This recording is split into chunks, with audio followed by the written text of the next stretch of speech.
You know, you'll be leaving Congress at the end of the year, and I just have to say it's been a pleasure working with you and your staff, along with our staff. So thank you again for the many years of experience. I'd like to welcome the Secretary again. It was a pleasure talking to you yesterday, and the Deputy Secretary also, Mr. Hager also, and we look forward for your testimony and the dialogue as we start here this morning.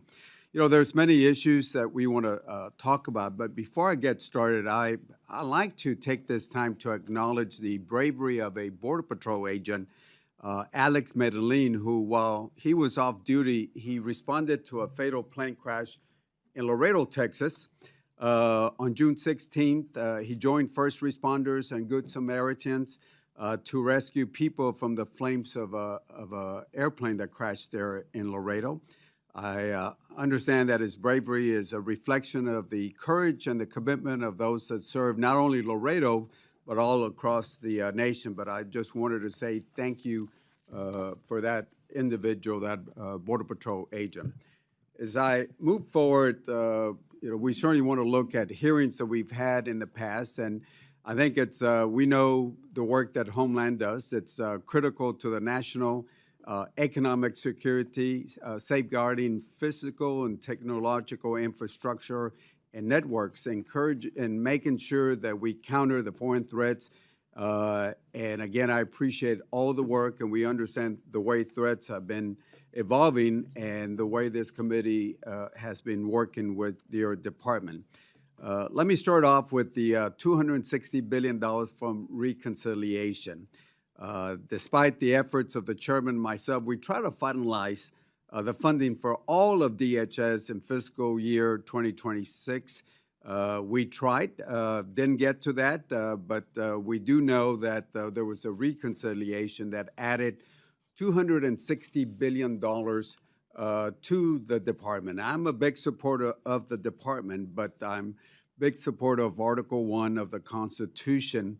And that $260 billion it's more than 4 times that Congress usually allocates to the department in one fiscal year, not including the disaster relief fund. These funds were never considered by the members of this subcommittee, nor did the reconciliation include a single safeguard to keep the funding accountable to the taxpayer. That should concern every member of this appropriations panel.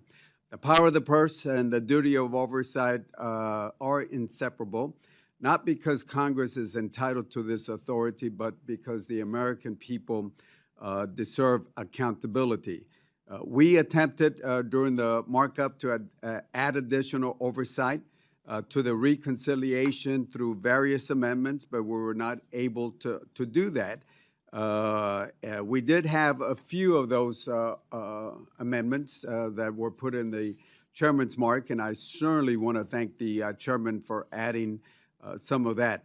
A lot of the language that we were trying to add have been there for many, many, many years, but were lost when the Border Patrol and the ICE were removed from the FY26. And I'm a big supporter of ICE, of Border Patrol, but I want to see those safeguards. And they've been common sense measures like reporting deaths in federal custodies, minimum standards for detention contracts, partnership agreements, and certainly protections, as we talked yesterday about the Riverland in my district.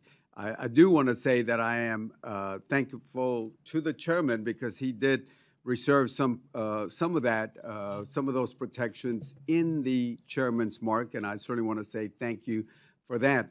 I believe in strong border security, but it's got to be more than fiscal barriers, especially to the border communities where we've had historical lows. I think the numbers have gone down by 96%, and I congratulate all of y'all. I did not support open borders, and I do not support open borders. But again, we got to have the right measures at the border. And keep in mind, the numbers went down without a single foot of border wall being constructed, without a single foot of border wall constructed. In my opinion, it's something that I've advocated for many years. You got to have repercussions at the border. You can't slap people on their hands and say, come into bienvenidos a los Estados Unidos. You got to have repercussions at the border. And then at the same time, you got to work with our neighbors, Mexico and other countries. And again, numbers went down. I believe that your numbers are at 96% without a single foot of border wall. But again, we got to look at what's important, and technology, intelligence, well-trained personnel. I think we have reached 21,000, almost 21,500 Border Patrol agents, which I support, and I supported funding for our Border Patrol. But we got to include our communities when we talk about border securities. The right policies matter. And as I mentioned, repercussions at the border for anybody that enters the border, the United States illegally, we gotta have those repercussions. The reality is the $260 billion that we added, it's gonna run out. It's gonna run out in 3 years. And when we talk about hiring, the 21,500 Border Patrol agents, and as you know, the reconciliation added 3,000 agents to this, but at the end of this, we got to annualize their salaries. So again, we got a lot of issues that we certainly want to look at, and I look forward to asking some of the questions of Mr. Secretary. It's always a pleasure seeing you again, and the Assistant Secretary. Look forward to working with both of y'all. With that, I yield back the balance of my time. Thank you, Mr. Cuellar. So I'm going to go to you now for questions. Shall I deduct a minute 44 from your questioning? No, sir. You should add an additional minute and a half. Thank you for your advice.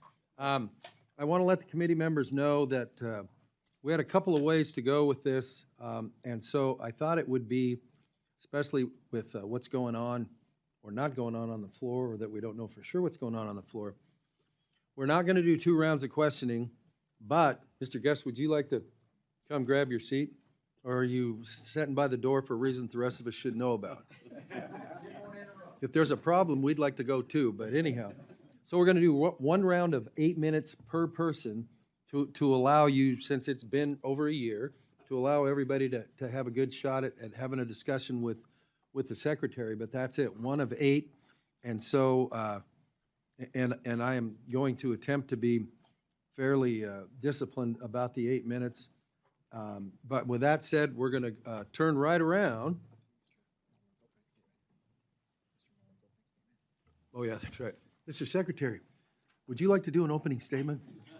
Well, for the sake of time, and I think you're pushing pretty quick to get in and out, I will do what you did and waive opening statement. I think the ranking member is going to ask me the questions that he talked about, so I'd be happy to address all those. I wrote them down here and discuss them, and I can discuss them through the open market or opening, or if it's part of your questions, I'll just defer to you when you ask the questions, because there's several of them here I want to address. As you can see, the Secretary's training as a member of the House of Representatives is still strong in his ethos. Well, I think it's part of the Senate that taught me best, but I'm kidding. Well, okay, those 8-minute questions. I was member first. That's right. So with that, we're going to start with questions. I don't see Ms. DeLauro here yet for her opening statement. So, Mr. Cuellar, the floor is yours for 8 minutes for questions of the Secretary. Thank you, sir. Again, on the oversight provisions that we've had, detention, all that we had.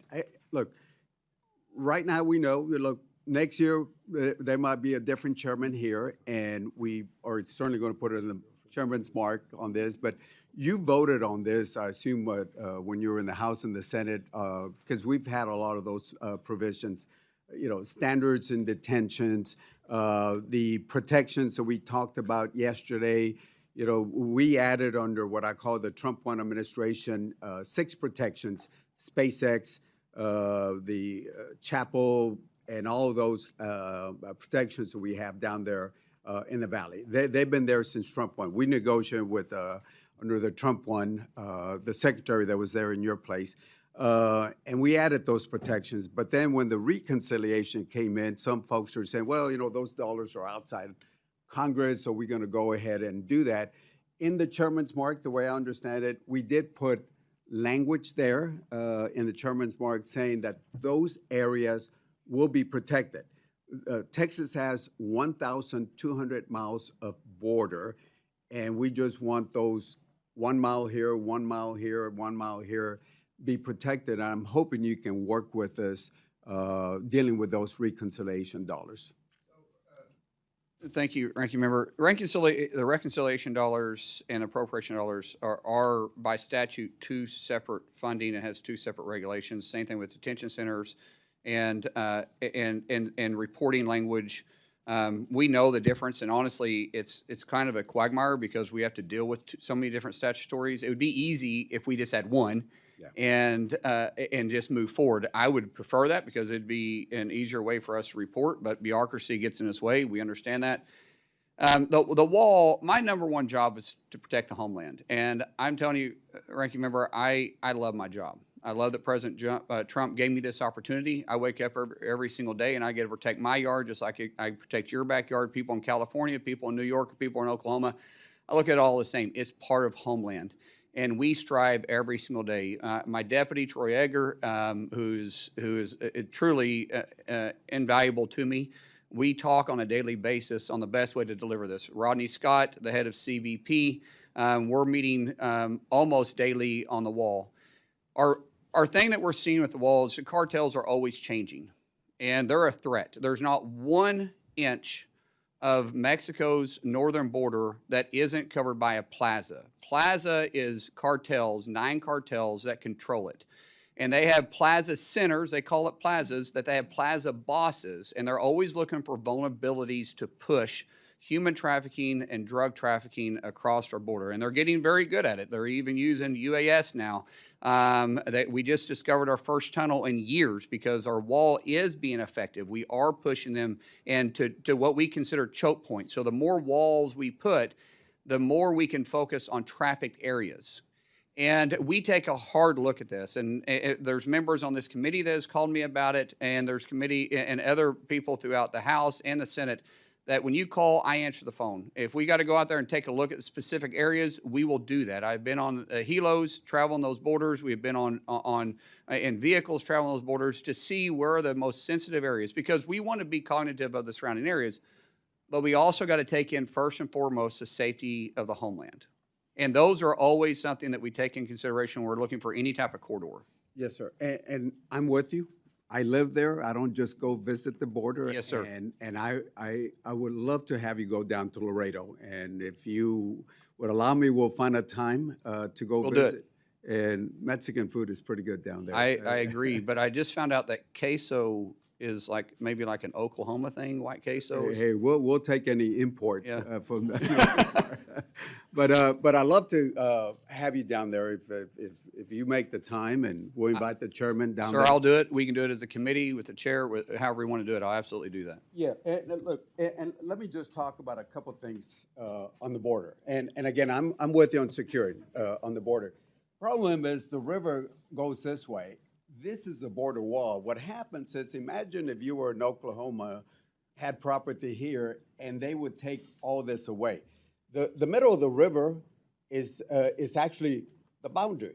We're not going to put a fence in the middle of the river. We're not going to put it at the riverbanks because they will get washed off. The thing is, this is where they put the actual fence at. If you look at it, and I've taken planes just following down here with Michael McCall. This is the way the river is, and when you put a fence over here, you're just taking things away from property that's been there. Laredo, for example, was built in 1755, a little older than our country, and all we want is go down there, let's look at the best way to provide security down there, and that's all we're asking when you go down there is just sit down with the folks there. We're patriots down there. We've been around for a long time. We live there. We just want you to come down and sit and spend a little bit of time with us there. Ranking Member, actually, the deputy just got back from there yesterday. He spent a day and a half down there. The issue that we run into is the people look at the river as being the exact location of the border. It's not. The river is moved. And when we're talking about putting a barrier, we fought this in Trump 45 when we first started looking at surveying this. And and the question was, do we follow what we consider the natural barrier is the river, or what actually the lines were when we draw them, back 200 years ago? It was because of some of the court rulings, it came to that we have to look at where our actual border is, and that goes back to the Roosevelt line. So when we start looking at the Roosevelt line is where we try to put it at. And there's some circumstances where we can't always run the Roosevelt line, but where we can, we do. But that's where we try to run is our true border line. Right. And we have fences down there in the valley, with the exceptions of those 6 exemptions that I talked about. There's our numbers from Border Patrol. Even with the fences, look at the heat maps. You still have people addressing. And if you ask any Border Patrol chief, I haven't asked this Border Patrol, but I've asked Border Patrol chiefs from Bush 1 all the way up to except for this current one. And I've asked them, how long does a border fence slow down somebody? And they have always said from a few seconds to a few minutes. So again, I'm for border security. I got about 20 seconds left because I'm going to make sure we follow this. But look, we can talk about it. I'm for border security. You're for border. All I ask you is go down there. I understand Tom Homeland was down there also in Laredo. Appreciate notifications before instead of hearing that from my mayor and other folks. But I ask you to go down there and spend a little bit of time with our communities. We will do that, and we are addressing the primary wall. That's why we're putting in the wall system now, which is called the secondary wall too, because the cartels have been exposing it. We're putting in smart fences, which allows us to respond when they're tampering with the wall. The second wall, which is the primary wall, which will still be within our footprint, we're constructing it sometimes at the same time. Partly, we're going to have to come back and do it, but we'll all have it done before President Trump is out of office. We'll have the complete primary and secondary wall done. And that gives us time when they cut the fence, we can react because they're doing it in very rural areas. And we can react before they can get past the secondary wall. And we know how many we're dealing with. Plus, we're using UAS now to put up with heat sensors to be able to track them and see what we're dealing with. So you're absolutely correct. The cartels have got really good, but that's what they do. They're criminals. And so every time you do something, they try to figure out a way to get around it. And we're going to defeat them at every turn. My time is up. Thank you. By the way, according to FBI statistics, Laredo is the safest city in Texas. Thank you. Look forward to seeing you in Laredo. Thank you, Mr. Ranking Member. Next, we're going to go to the gentleman from Florida. Mr. Rutherford, the floor is yours for 8 minutes. Thank you, Mr. Chairman. Mr. Secretary, it's great to see you, particularly in this position as a former law enforcement officer myself. It's great to have somebody in there that understands law and order. We wouldn't need the wall, like he said, if every administration would enforce the current law as it is, but they won't. And so we need this wall. The first one is an impediment. The second one gives you time to get there, and great plan. I want to speak a little bit about organized retail crime and cargo theft, because they are no longer isolated property crimes. They are sophisticated, they are interstate, and they are often transnational criminal enterprises that threaten the integrity of the U.S. supply chain. They impose higher costs on consumers and generate illicit proceeds that support these cartels who are running these things and other criminal enterprises. I would also mention that these are the non-domiciled CDL drivers that are killing our American public out on our roadways because they don't know how to drive. Last month, the House overwhelmingly passed the Combating Organized Retail Crime Act, CORCA. This committee also passed the FY27 Homeland Security Appropriations Bill, which we included language in that bill for the $4 million to establish the Organized Retail and Supply Chain Crime Center that would be created through CORCA. So we're funding it in advance, hoping that the Senate will do the right thing. We have to start fighting these cartels who are absolutely taking over our trucking industry. First, I'd like to know, would you agree that combating cargo theft and this organized crime is imperative to our national security? And from a Homeland Security perspective, how important is it that Congress provides DHS with the tools and statutory direction that CORCA gives to treat organized retail crime and supply chain crime truly as a national security threat?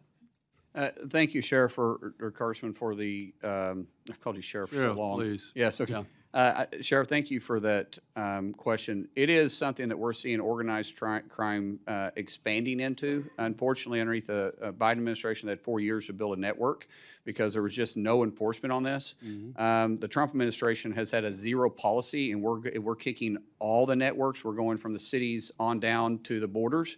That's part of the president's enforcement and going by city because they do have networks there. And what we're seeing is cartels and other organizations that are, because of the drugs that we are having a strong effect on, because of the human trafficking that we have taken away from the borders, from them able to traffic humans and across, they're moving more towards the retail theft.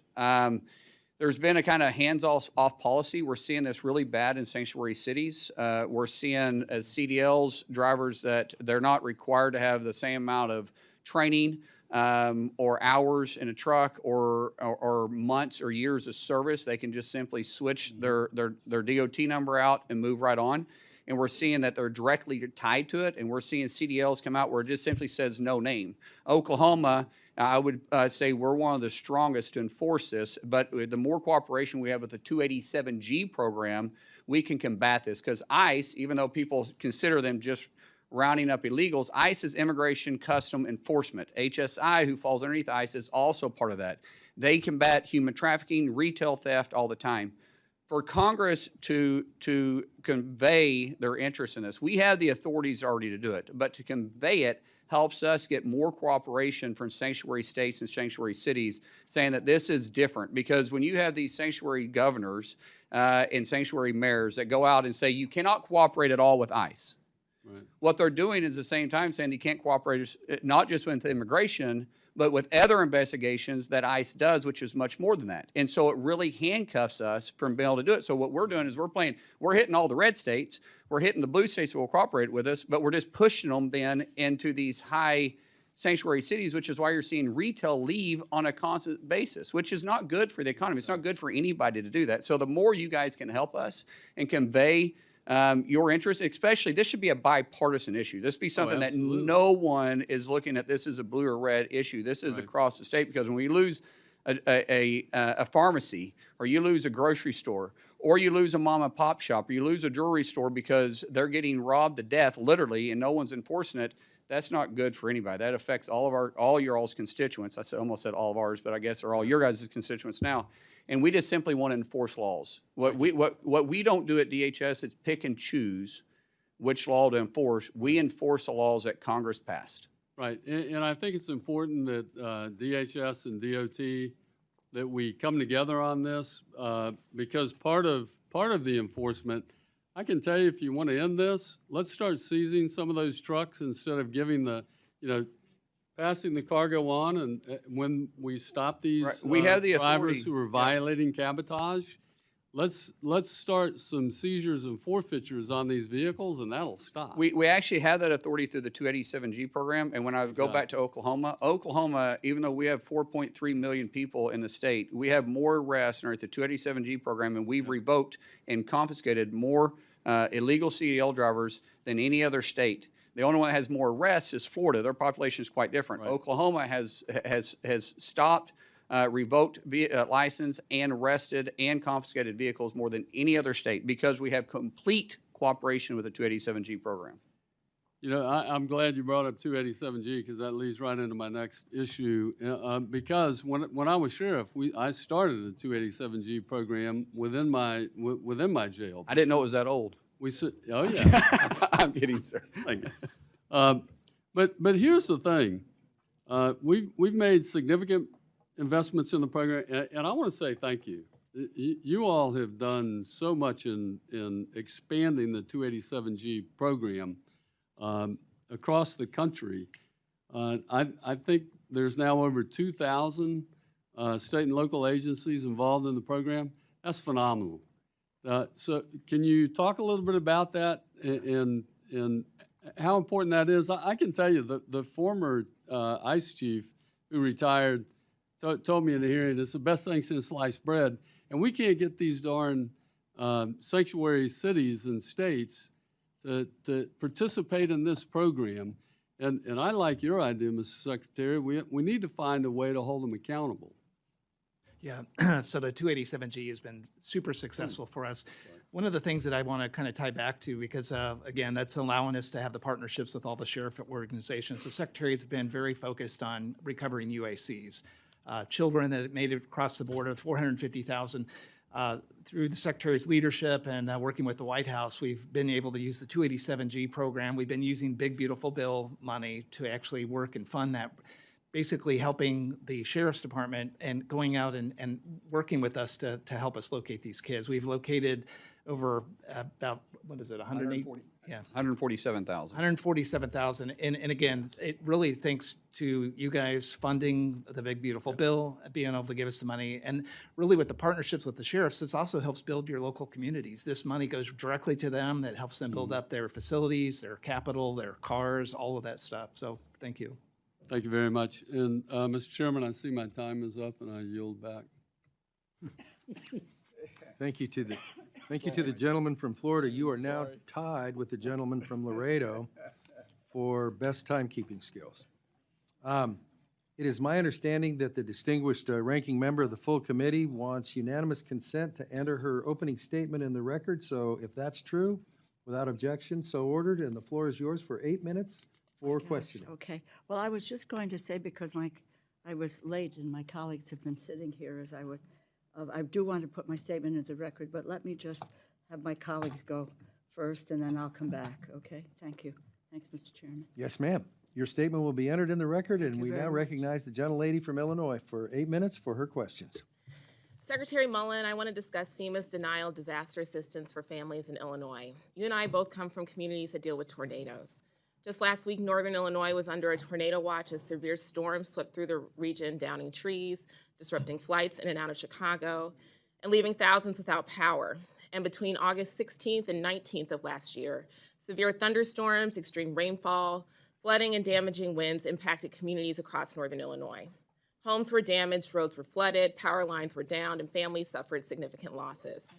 Illinois requested a major disaster declaration that included individual assistance, which helps affected families pay for home repairs, property losses, childcare, temporary housing, moving assistance, moving expenses, and recovery costs. FEMA denied Illinois' request in October. Illinois appealed in November. Then on February 7th, 2026, FEMA denied the appeal and reaffirmed its decision. Unfortunately, Illinois is not alone. Since President Trump took office, the number of disaster declarations approved has been 30% lower than the historical average. And there's reason to be concerned that they're being politicized. An analysis from March of this year found that FEMA approved just 23% of disaster requests from Democratic-led states compared to 89% from Republican-led states. Don't get me wrong. Concerns about FEMA's response are coming from both sides of the aisle, including from your former Republican colleagues in the Senate. This should not be a partisan issue. Americans expect timely disaster assistance decisions that follow the law, not politics. What makes this even harder to understand is that Republicans have provided DHS with tens of billions of dollars through reconciliation funding twice on top of annual appropriations. Your department has repeatedly stated that this funding could support operations for years, yet families in my district were told there was no assistance or funds available to help them recover. On top of that, this committee does not have a comprehensive spend plan explaining how these funds are being used, despite my repeated requests over the last several months. Secretary Mullin, will you commit to a member-level meeting with my colleagues and I to discuss why Illinois' disaster declaration was denied and to see how we can support my constituents? Ma'am, we haven't denied anybody a meeting with us. If you reach out, we'll meet with you. Just as long as, and we'll do it in a timely fashion, maybe not the next day, but we'll get to it as soon as possible. But I do want to address if you don't mind, what you talked about here on politicizing it, because I don't. I actually don't want to talk about politicizing Well, but it. if you- I want to meet with you to But I mean, discuss this in you depth. made some This is my accusations time, here Mr. about Chairman. President Trump that's actually not accurate, because Mr. Chairman, if you're going to make accusations, though, you have Mr. to let us Chairman, respond back to them. reclaiming my time, Mr. Chairman. Okay, so you're lying about Mr. it then, Chairman, because you don't want to hear the truth. Mr. Chairman, this week President Trump's Mr. nominee. Secretary, the record will reflect that you have agreed to meet with the lady and her folks, and since I'm trying to keep people in 8 minutes, Comments as lies. please proceed. Thank you. This week, President Trump's nominee to head FEMA, Cameron Hamilton, appeared before the Senate Homeland Security and Government Affairs Committee and pledged that FEMA would be fair and reasonable when evaluating requests for disaster aid. Secretary Mullin, will you make the same commitment as Mr. Hamilton to evaluate disaster requests fairly, reasonably, and without regard to politics? Yes or no? It's interesting that you won't allow me to answer those questions. I can explain it to you, because I don't look at states different between blue or red. I look at them across the country as a whole. Thank If you actually want to know what we're doing, I'll be happy to, so you're not worried about this. I don't look at this any different, ma'am, and I'm not here to argue with you. I'm not here to fight with you. I like facts. Great. Accusations doesn't help anybody. I appreciate The more that you're informed, the commitment, better you know, and I because will you're hold you saying some to stuff that that's not true. commitment. And I hope that Illinois receives the same fair consideration as any other state. Now, I'd also like to address another deeply concerning matter, detainees who died while in your custody. Secretary Mullin, since Donald Trump took office, DHS's immigration detention system has been plagued by medical neglect, abuse, overcrowding, and a historically high death rate. I saw these dangerous conditions with my own eyes when I visited the Miami Correctional Facility in Bunker Hill, Indiana, where I met with individuals who told me that it takes months to receive medication refills, including for life-threatening illnesses like diabetes. Others reported being left unattended with infected boils and other serious conditions. So it's no surprise that a detainee at that facility died shortly after my visit, or that more detainees died in ICE custody in 2025 than ever before. Secretary Mullin, does DHS have any official, specific internal goals or policies to reduce deaths in custody? Ma'am, your numbers just aren't accurate. We've had 0.009%. I didn't, Mr. Secretary, You're I didn't asking ask. about I this. asked a It's specific question. 0.009% Mr. of deaths. Mr. And Chairman, we've had 54 total reclaiming in the my president's time, president's time. Chairman. Those If are I- dangerous if I- accusations Mr. you're making. Secretary, Mr. which- Secretary. Those are dangerous get accusations that. that she's making, because we in are the state of not- Illinois, This they're is my twice We are as not high. doing They're twice a as taco high to time. die in the state penitentiary of Illinois than they are in You are detention invited to centers. this committee. This is my time. And you need are to be a informed guest. by what you're saying. I am informed. No, you're not, ma'am. Mr. Secretary, does DHS have Do any you realize that official, do you specific realize that internal we goals have or one policies? doctor Mr. per Chairman, 1,000 for detention centers for our federal detention centers in the state of Chairman. Illinois? They have one per 1,800. Chairman, But this yet is she my wants to time. focus on our I detention understand centers. that. You'll get your time. Thank you. You're welcome. So I guess this is a good place to stop. We are trying to keep members to 8 minutes. Mr. Secretary, you know that too. That's fine. So we all know how the clock runs here. The idea is to get together to forward questions. And I'm going to have you repeat your question Thank when you. we start up again. Thank you. But I can tell you this, if this format won't work, then we'll reschedule the meeting for later when we can keep it to all the issues accordingly. So this is the efficient way to do it, but if we can't do it the efficient way, then we'll go to Plan B, which will not be today. And I don't mean that as a threat to anybody. I'm just saying this is not Meet the Press or Fox News or whatever for anybody involved. It's what's the question, what's the answer? Mr. Secretary, if you need more time to respond to that, the committee will make any of your comments part of the record, and we will endeavor to make sure that you get to meet with whoever wants more time. But while we've got the whole committee sitting here, we're not going to do the XYZ debate, whatever the heck. So, ma'am, please repeat your question, and as near as I can figure, you got about 4 minutes left. Thank you, Mr. Chairman. You're welcome. Secretary Mullin, does DHS have any specific internal document, policies, or goals to reduce deaths in custody? And we do a wonderful job on That's a providing yes or no medical question, to, sir. we're doing a wonderful job Okay. at it. We have Is it your testimony 0.009% that of deaths you in do our not know whether the prison, department that you lead which is a has lot better than the state of policy? Illinois. Is it your testimony that you do not know whether or not the department that you lead has a policy to reduce deaths in custody? No, I did not say that, ma'am. You didn't answer my question. Yes, I did. You're making accusations and you're not even I'll looking take at your that own as a state. no. You have no policy or plan to reduce deaths in custody. That's not now, true. 2 months ago, I asked ICE Our medical staff acting does a director Todd phenomenal Lyons job. In the fact, same every question. detainee sees a doctor said or that- a Mr. nurse with every 2 weeks. I reclaim my time. Okay, ask your next question. Okay. 2 months ago, I asked ICE Director Todd Lyons the same question. He said that ICE, quote, hopes that there will be no deaths in custody, but admitted that the agency had no actual policy in place to prevent them. Rather than implement one, he resigned just a few hours later. Secretary, since that hearing, 3 more people have died in ICE's custody, and those are the only deaths that we know about based on your agency's public reporting. So, Mr. Chairman, I would like to request unanimous consent to enter into the record a report that came out today from Human Rights Watch and Physicians for Human Rights titled Dying in Detention, Rising Deaths in an Expanding U.S. Immigration Detention System. I'm sorry. Without objection, so Thank ordered. you so much, Mr. Chairman. Drawing on government records, detention data, and expert medical reviews, this report outlines 52 deaths in ICE custody during President Trump's second term and highlights the concerns we've been raising to your department regarding the lack of access to medical care, suicide prevention, transparency, and accountability in detention facilities. Secretary Mullin, ICE's detainee death reporting has not been updated since April 28th of 2026. The death rate in ICE custody has doubled during President Trump's second term. Will you commit to reporting detainee deaths as required by law? We do report them, ma'am.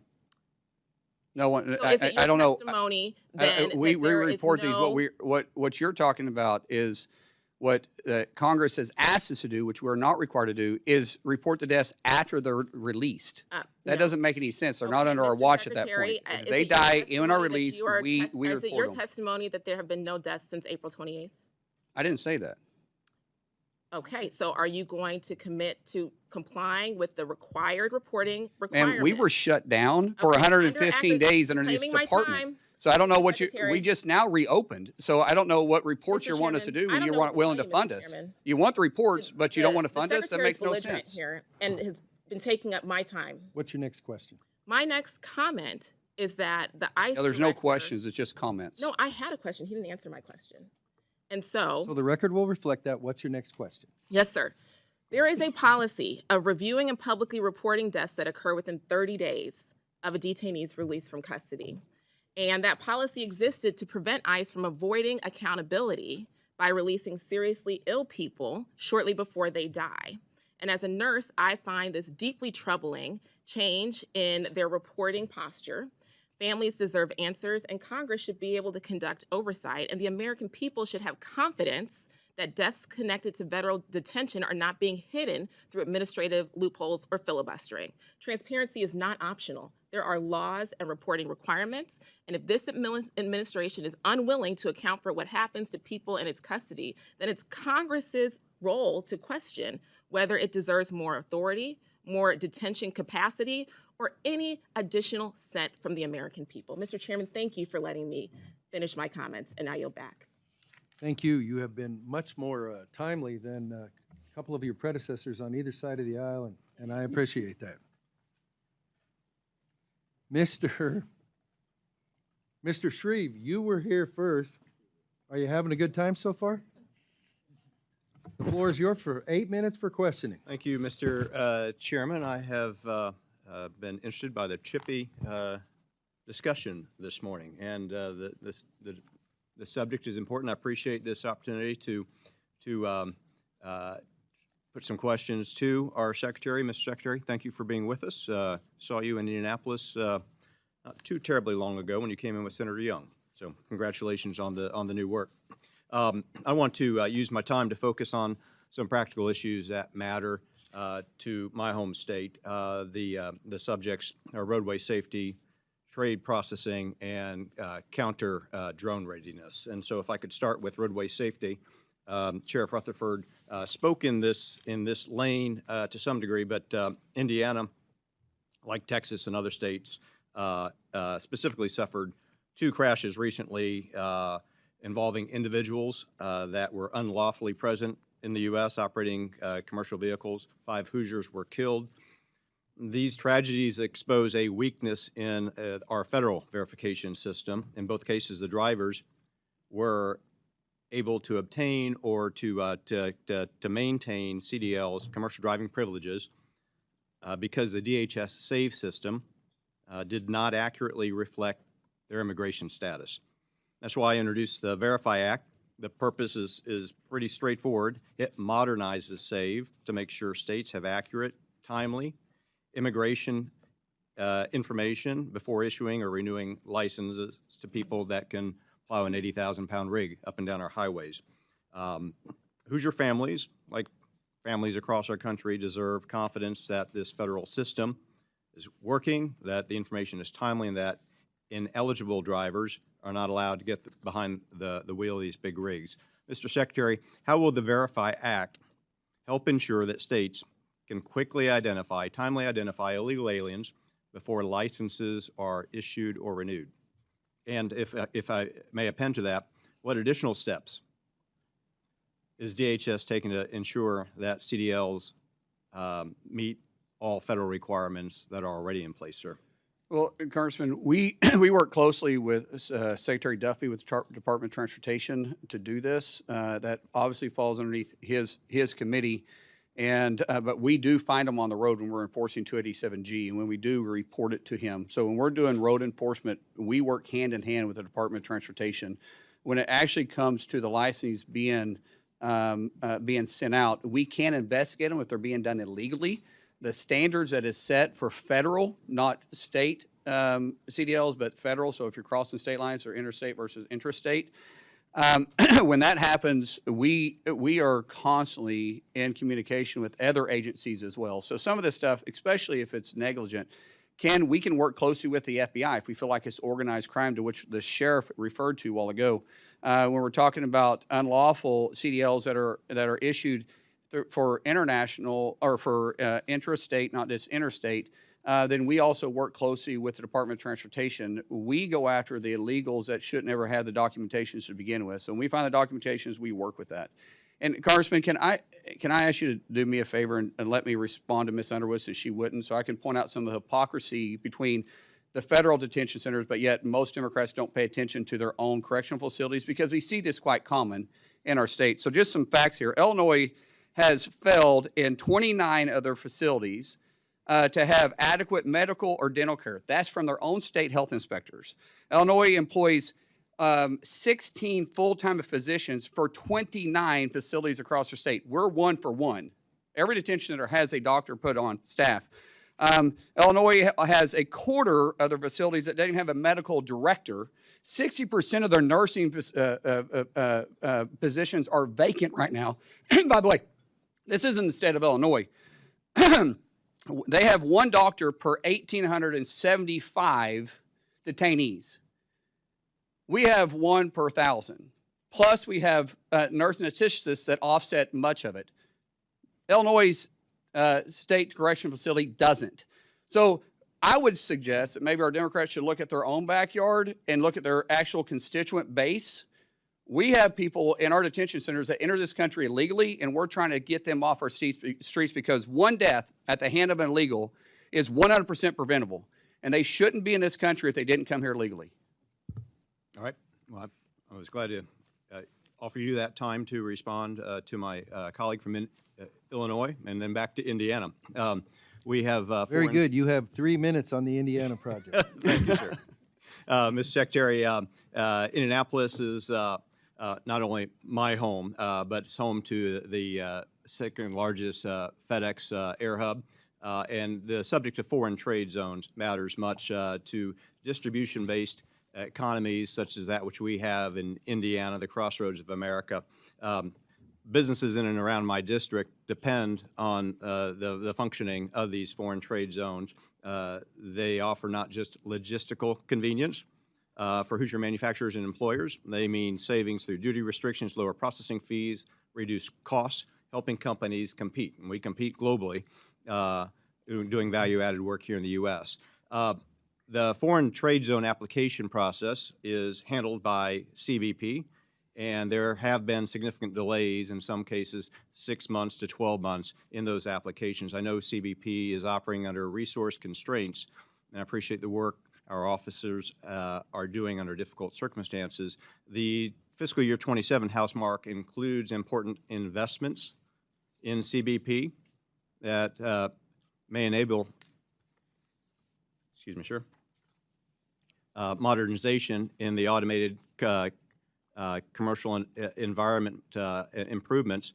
What resources could CBP benefit from to ensure that companies in Indiana and beyond can take full advantage of these foreign trade zone programs quickly and efficiently?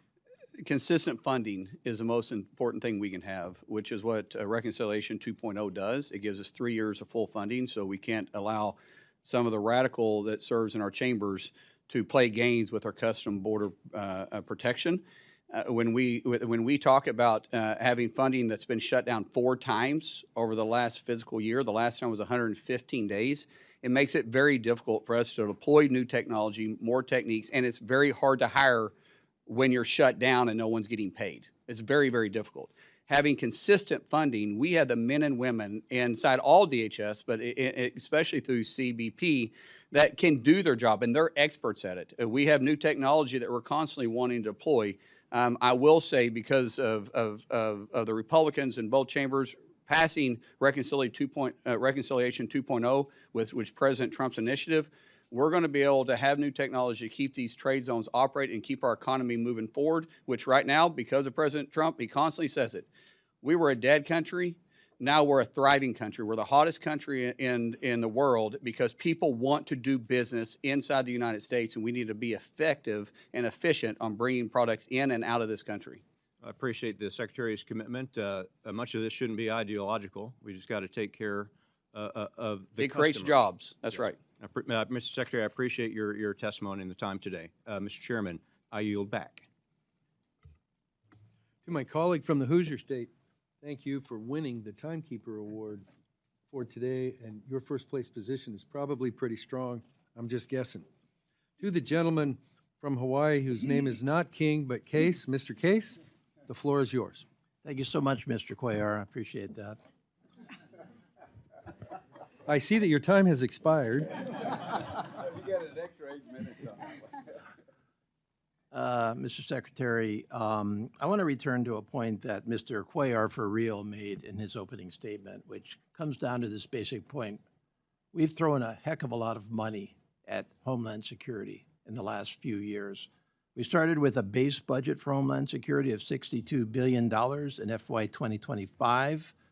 Of course, for FY 2026, we had the exclusion of ICE and CBP at $48 billion, back to $65 billion in FY 27 as passed out by this committee over the objections of all Democrats. But most directly, $191 billion in reconciliation in 25 and another 70 in 26.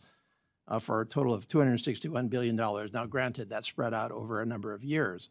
But the committee's concern, and I think this goes to all members of the committee, is really a failure to itemize where that reconciliation money is actually going. It's been very, very slow in all departments for us to get information on the reconciliation money.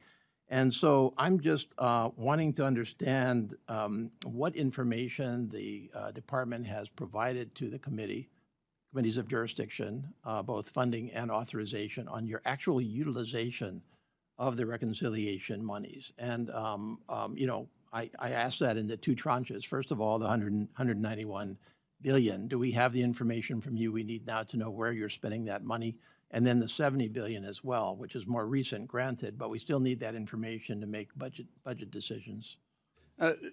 Congressman, thank you for the question, and I just got to say, honestly, you guys have a beautiful state. I hate what you guys have been through since I've been in office. You guys have had 2 trillion gallons of water dumped on your beautiful state, earthquakes and volcanoes, and Governor Green and I have worked very closely together. I seriously think I talk to him more than I do my own governor of the state of Oklahoma. There's not a week that goes by we're not visiting. We've done pretty good about getting you funding there. It's interesting because through reconciliation, we're required by statute on what we report and what we don't report. Because we had to go through reconciliation to get funded, and it shouldn't have been that way. I would have loved to have done it through regular order because we had some substantive changes that was in the first bill that we brought up, but because we started playing politics with it, and I'm sure that wasn't you, but there was politics that's played with it because there's no excuse for not funding ICE and CBP. There's reconciliation issues that on the statute side of it, but we are trying to be as transparent with all the dollars that we spend. There's nothing that we don't want to share. We have nothing to hide. I tell all of our employees, we do stuff here. I don't do anything under the table. I understand that we were way behind on reporting from the previous secretary. We're trying to catch up on all the letters that was sent. We're trying to catch up on all the requests that was sent and some of the stuff that we're behind. We're not there yet, but I can tell you, I'll let the deputy talk about this. His office and the undersecretary's office, once it gets filled, works on this nonstop. So the short answer is we, especially for the 191 billion, we have all the detail that's required. I did see letters coming through from this committee asking for this information. Of the 191, there's approximately 124 billion that we've actually apportioned, worked with OMB going through, and we've committed or obligated about 66 billion at this point. And has that information been made available to us? It will be made available. There's the reporting process that and like the secretary said, with the delay, we've had a lot of challenges with the back office with all the delays with the shutdowns, but we'll be getting everything updated. And then within the department, we absolutely track this very carefully. Okay, and what about the 70 billion? Is that not due to us yet? The 70 billion obviously passed fairly recently. All the department or the two areas, ICE and CBP, are putting together their spend plans, working with OMB to get the apportionments. And once the apportionments are in place, we'll start working through the obligations that'll follow the same path that we're going through right now with the 190 billion. Okay. One of the concerns with the 70 billion as we went through that debate was that 5 billion of that 70 billion was allocated to the Secretary's office unspecified. First of all, do you agree with that? I just want to make sure we're on the same page. And second, what exactly are the plans for the Secretary to have 5 billion to spend at his discretion? Yeah, the 5 billion is very similar to what you saw in the 190 billion OSAM fund that we had out there for the Secretary. And it's really kind of broken up into kind of two categories between the judicial or stuff that's done non-immigration and the 2.5 that would be potentially stuff that we could do to augment stuff. And the example that I would say the Secretary's been very focused on is counter UAS.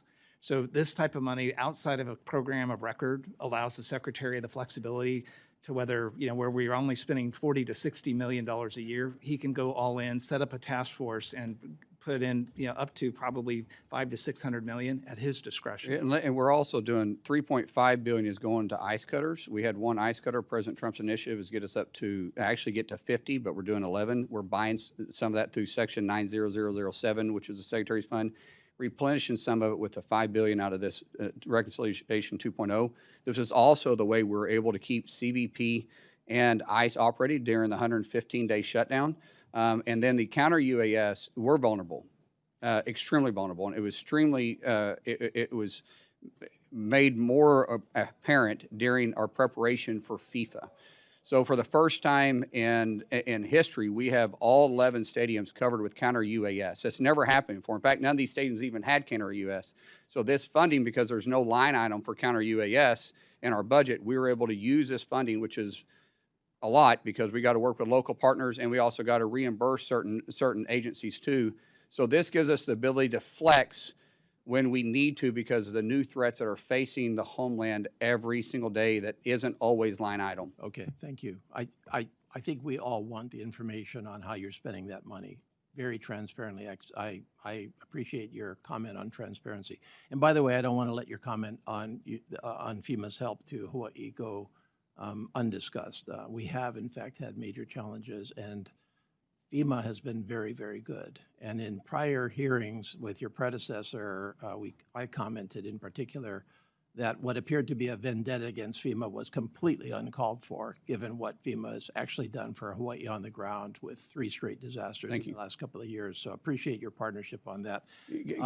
Governor Green has been very helpful in this. because the way he reports to us, when some governors don't, his accountability, what he says, what he gets reports in a timely manner, the way he communicates, Right. is the key to getting this done. I'm texting him as we speak to say that you're saying nice things about him, so. No, don't say it. Don't publish it. He- I hope that isn't on. Well, this is published.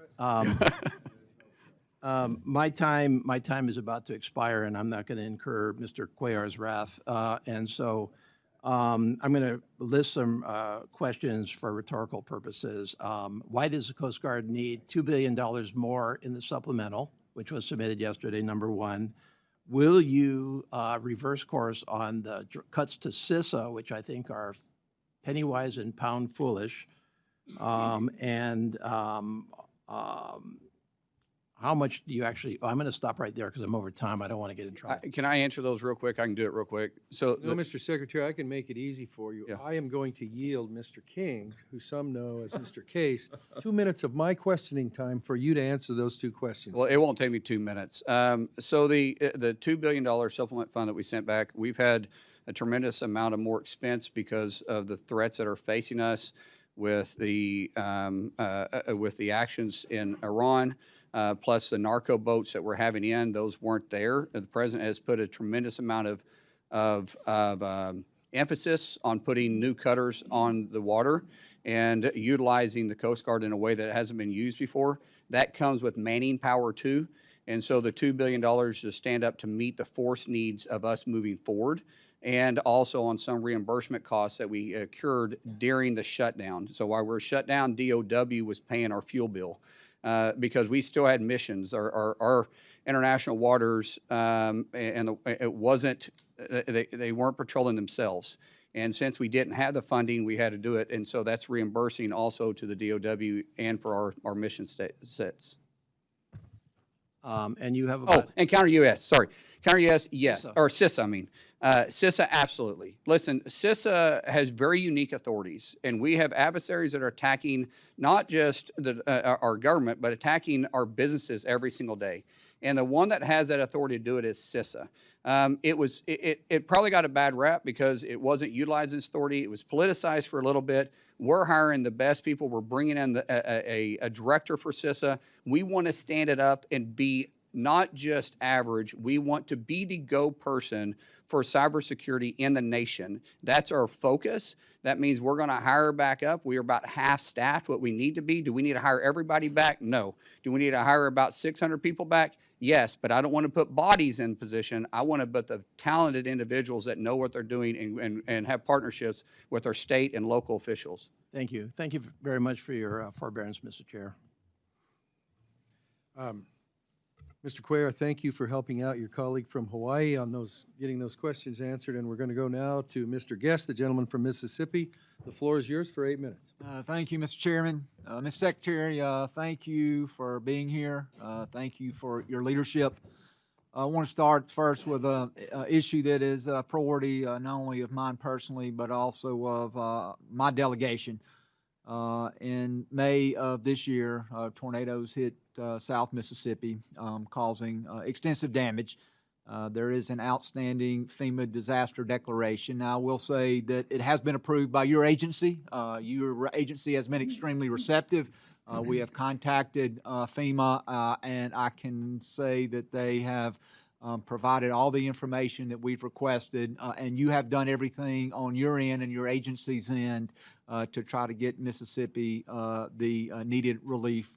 At this point, we are still waiting on that to be signed off by the White House. And so my request to you, Mr. Secretary, is if you would please press the White House to review the outstanding request for assistance because it is something that is extremely important to my home state of Mississippi. Ms. Secretary, thank you for the work that you've done in securing the World Cup. I know that we are now 2 weeks in, and it appears that the World Cup has been a great success for America. I have enjoyed watching videos of fans from across the world come to some of the 11 host cities across the country. Speaking of the reception that they've received, getting to experience American hospitality and getting to feel secure in the 11 different sites that you and local and state agencies are responsible for securing. You mentioned some of the challenges, the UAS, anti-drone, some of the challenges securing the stadiums themselves, and then some of the outer events that are occurring.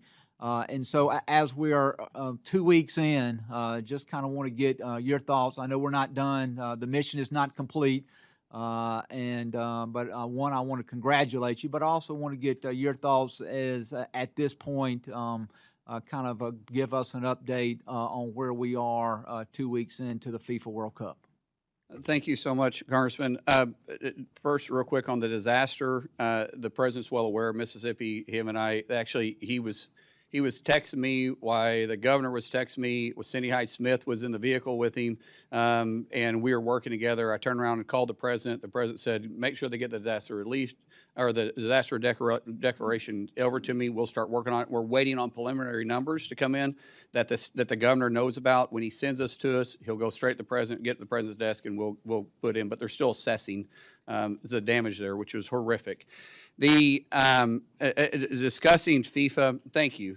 DHS has done a phenomenal job, and keep in mind, we're shut down through the majority of this, trying to stand this up. We have 78 Super Bowls in 11 cities in 38 days. Plus, we're assisting 13 games in Monterrey, Mexico, and Mexico City. So we've been spread thin. We couldn't do it without our private partnership and public partnership in our state. This hopefully can show that DHS, with CBP, with ICE, with TSA, with the FBI, we can work together and have a good working relationship when we're looking all together for enforcing laws and making sure that we're safe. So when we're working in New Jersey or we're working in New York or we're working in Seattle or we're working in LA, we're working flawlessly together. And hopefully we can do that to enforce other nations' laws too, because we've had no serious major incident. Now, there's a lot of fans that go around. Things happen. But there's been no serious issue. We've had some threats come up. We've been able to knock it down because of our relationship with FBI plus ICE, which has HSI, which can investigate, go make the arrest. So we've had a great fan experience. We've got great rapport back from our fan base. Even in the fan zones that they have set up for the fans to experience the games that can't get in. We've had a great time. We do have a tremendous amount of counterfeiting. We're starting to see more human trafficking come in place. Just in Dallas last week, we rescued 4 kids and 1 adult female. Arrested over 90 people that was involved in that human trafficking ring. We continue to push on that, but because of our great men, women in uniform, not just in DHS, which we have 80,000 badge officers inside DHS, but because of the state and local police and sheriff departments, we're able to say that we have a safe and secure area to which our fans can experience something. And I'm not a soccer fan. I've never been at a soccer game before until LA in our opening day on the 12th of June. I loved it. It's like becoming a NASCAR fan. Watching it on TV isn't as fun as being there in person. And being there in person was something to experience. And so now I find myself watching it all the time in evenings. I'm even going back through and speeding through games, and it's pretty exciting. Well, thank you, and again, the men and women that serve with you and our state and local partners for the great job that you're doing. Congressman, can I use your 30 seconds, 15 seconds of your time Please. real quick? I want to, there's been 2 things brought up about deaths inside of detention centers across the United States, right? Across all the detention centers in the United States, there's been 54 deaths, 54, which is 1 too many. I get it. We don't want any deaths, but it's 0.0009%. In the state of Illinois only in the last 12 months, in their 29 facilities, 170 deaths. I just want to again point out the hypocrisy from those that are against our detention centers, which aren't even paying attention to their own backyard in the facilities. And by the way, these numbers aren't unusual to state penitentiaries across these blue states. And thank you for the job that you do of providing quality health care to those people that are in detention under your watch. Want to switch and talk briefly about the border. I know Representative Cuellar talked a little bit about the importance. Again, thank you for the incredible job that you and your agency have done. The border is as secure as we've seen in our lifetime. We know that on the budget reconciliation bill that there was money for technology, not only wall construction, but technology. I am a huge fan of the autonomous towers that are there placed along the border. I believe that they serve as a force multiplier, that they allow agents to then perform other missions until they are notified of suspected breaches there along the border. I know that there was a first tranche of money that came out. There's scheduled to be a second awarding or second tranche of money for border security technology. Two questions. One is, can you tell me, if you know, Mr. Secretary, an anticipated timeline as to when those awards will be announced? And then the second part, and then I will let you answer and yield back, is as we look at investing in new systems, I would ask that you take into account the input of your rank and file officers who are there. Too many times it seems like that systems have been purchased, not just within DHS, but across the government, that don't necessarily advance the overall mission of the agency. We don't seek the input of those people who are there going to be operating the systems. And so I know I'm about over, but I wanted to give you a chance to answer those two questions before I yield back. Absolutely. The technology we put in place is technology of today. We don't want technology that we bought last year and it's outdated by the time it gets put in place. So the AI is a game changer. It is a force multiplier. These autonomous towers do allow us to have capabilities that we didn't have in the past, but they've also changed since we first deployed them last year. We're currently going through new testing, new requirements that we see that was holes and laps in the systems, and also greatly taking the input of the individuals that patrol the area and where we need to be paying attention to. Some of those areas just, it doesn't make any sense because they have too much traffic. So when you see it, you don't have time to react. Sometimes it's proximity to a road that we had put it there, and we're not necessarily aware of it because it's not a road that was on our maps, but it's a road that they use or a trail that they use that's well used. Our officers or agents that are on the ground, they know that, and so we're constantly starting to get feedback, having it deployed in better spaces, but changing the technology, and then be able to update in real time with the technology, kind of like we do our phone. Thank you, Mr. Chairman. I apologize for being over time, and I yield back. Apology accepted. The gentlelady from El Paso, the floor is yours for 8 minutes for questions. Thank you, Mr. Chairman. Mr. Secretary, Mr. Deputy Secretary, welcome. I am going to begin with the positive. First and foremost, thank you so much for the time you made for me and my team recently. It was a really great meeting, and I so appreciated your openness to hearing me out and hearing out the concerns that I brought to you. I also want to thank you because ICE Acting Director David Venturella came to El Paso and he exhibited the same openness. This is quite a turnaround from your predecessor and his predecessor, who I could not secure a meeting with, could not get an audience with, and it was incredibly frustrating. So I want to thank you for that. I also want to thank you. GSA just announced this week that the top 3 bidders for the Bridge of the Americas modernization project have been selected. And as you know, my community has gone through a multi-year process around the modernization efforts. The vast majority of El Pasoans who participated in the process said, let's remove commercial traffic from the center of our city and let's move it to our other ports of entry that have capacity, and you've upheld that decision that had heavy input from CBP and the community. So it's great to see the progress, and I want to thank you for your support of that as well. There's a couple of issues I do want to raise with you here during my time, local issues. The first, and I had extensive conversations with Mr. Venturella about Camp East, Montana. And many of the concerns that I had expressed to the private contractor have emerged in a GAO report.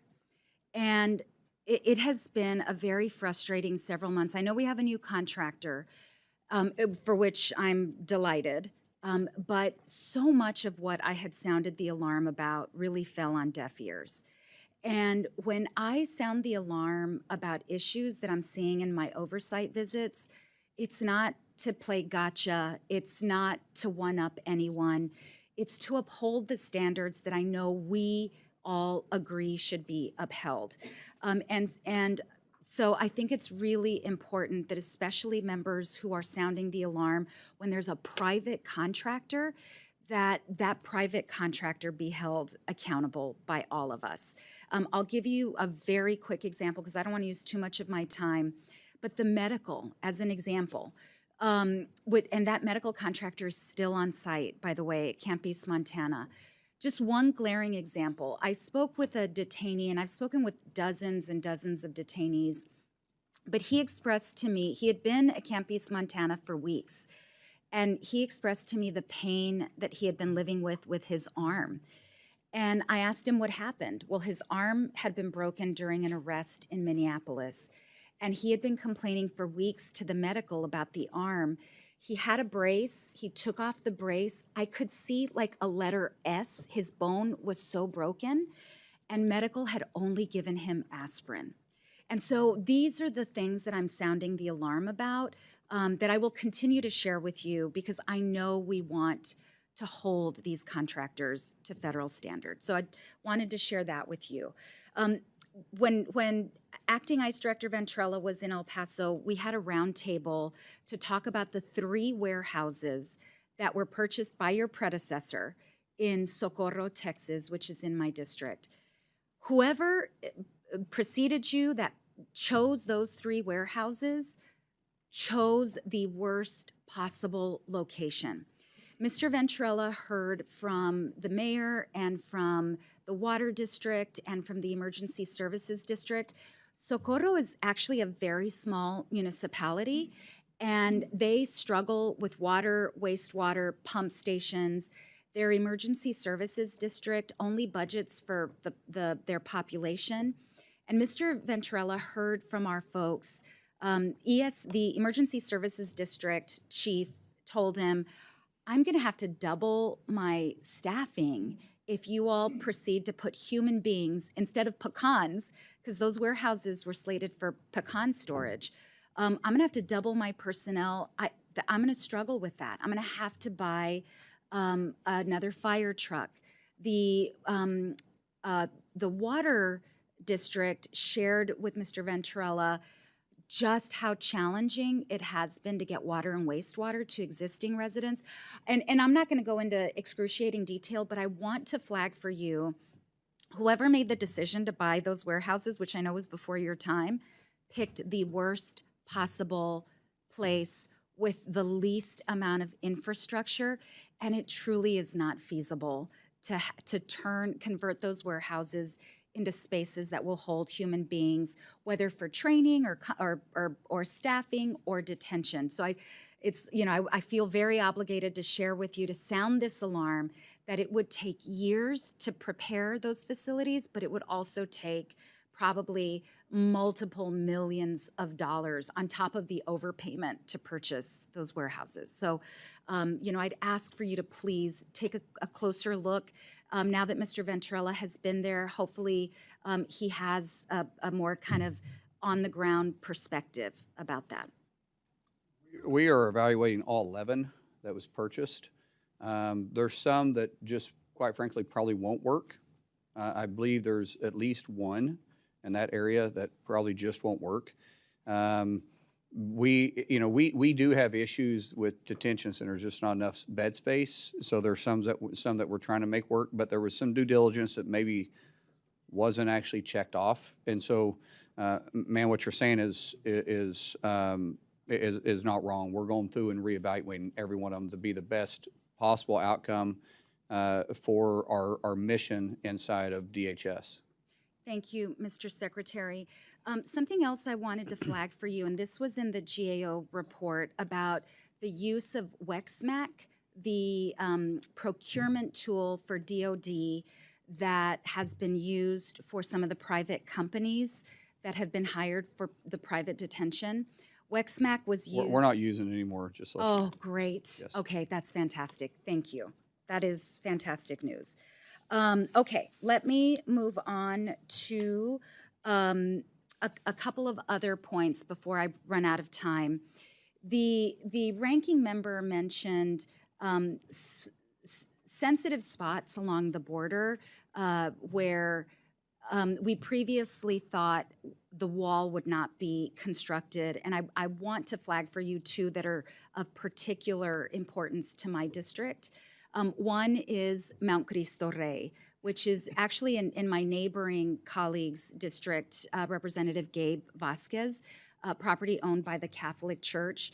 The decision to take the diocese to court to acquire some of that land has really caused incredible distress in the community. So I wanted to flag that for you, maybe for a future conversation. The other area, and this is way outside of my district, but a place near and dear to my heart and to my constituents' heart, Big Bend. And Big Bend, we have seen really a coalition of law enforcement, private property owners, ranchers, nature lovers come together to want to preserve and protect Big Bend. Big Bend, we only have like 2 miles now that we're going to put a physical barrier in. The rest of it will be smart fence, so there won't be a constant barrier across there.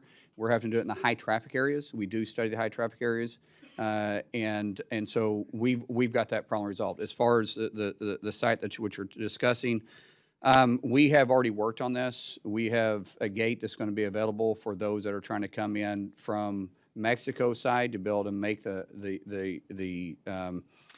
pillage to the site. The site itself will not be disrupted where the wall is going to be at. I forget how far off, but it's quite a ways off from where the wall is actually being constructed. I don't have the exact footage, but it's not close. I mean, you're going to be able to see it, but it's not going to be close. But we're working with that sensitive area the best we can. But we can't leave it open because it is a high traffic area. It is a visited site. So we do have to control the flow coming in and out so there's not criminal activity taking place at the same time. But we've worked closely with the senators in the area. We have been out there, visited the site, and it was one of the first areas that we had to work through other than Big Bend to come up with a second solution for it.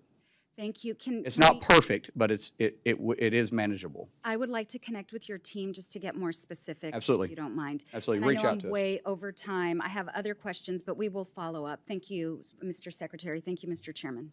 Yes, ma'am. Gentleman from Arizona, Mr. Siscomani, the floor is yours for 8 minutes. Thank you, Mr. Chairman, and thank you, Secretary, for being here. Both you and Deputy Secretary. I haven't seen you in the workout for a while. I was hoping you weren't going to bring that up today. It shows too, by the way. It shows. Okay, I will take that as a compliment. I'll tell. This is Mr. Siscomani, you now have 16 minutes to pick up. Yes, I will happily take those 16 minutes and go home and cry afterwards. But thank you, Mr. Secretary, for being here, and thank you for the workouts that I've apparently been skipping. I'm very proud to support the men and women that serve along with you in this important department and all that you do and to keep our country safe, and especially during such a difficult time that the mess that we inherited, that you inherited in terms of the open border of the previous administration. Only to come in and shortly after that face a shutdown, the longest shutdown in U.S. history, first of the entire government, and then, of course, of just your department alone, and then just specific areas of your department. It seemed like the battle wasn't going to end, so I do want to commend you for that. I want to also the members of this committee and the entire House that kept voting to fund the department as we should have. And unfortunately, not everybody did, but I'm happy that we've gotten through that, and we hope never to have to do that again. You have a very important mission. As a representative of a border district in southern Arizona, the work of your department is deeply personal to me and a priority to my office. We'd love to host you in Arizona sometime soon, and there's some gyms there that I think you may enjoy there as well. But I want to start off with one question. It's going to be more of a broader one, and I want to go then a little more into specifics of Arizona. But the first one that really kept me up at night for 2 years and still does to a great extent is the children that were lost throughout this entire 4-year open border policy of the Biden administration. What can you give me an update on that? Where are we on the numbers? What have we found? Just give me some information on that. This is probably one of the most disgusting and disturbing things that we've dealt with. I dealt with some trafficking, child trafficking when I first got into Congress in 2013. And I actually stepped away from it because at some point it just starts wearing on you, and it's time to just kind of pass the baton because you get really jaded over it. When we stepped in here, we had 450,000 kids missing. 450,000 kids that were given to sponsors that weren't vetted. No home checks. No one was going by to see if they're where they're supposed to be, not even knowing if they're in their same state, not even to see if the sponsor was who they were at all. We've recovered 147,000, and all of them didn't have to be recovered. I'm not saying all of them had recovered. Some of them were where they were supposed to be. They were with a family member, and they appeared to be doing okay. But we've had some horrific cases. There's one that's kind of been out in the media a little bit where there was a ring of several adults that were keeping kids in an underground bunker in a dungeon. And the most horrific things that I pray to God that you guys don't have to see because it permanently changes you. The stuff that these adults put kids as young as 2 to as old as 12 through, you can't make a horror story that bad. We've had some young ladies that we have rescued that reports, and these aren't young ladies, these are girls, being raped 600 to 700 times, being locked in a hotel room and having to service 15 to 20 men. These are girls.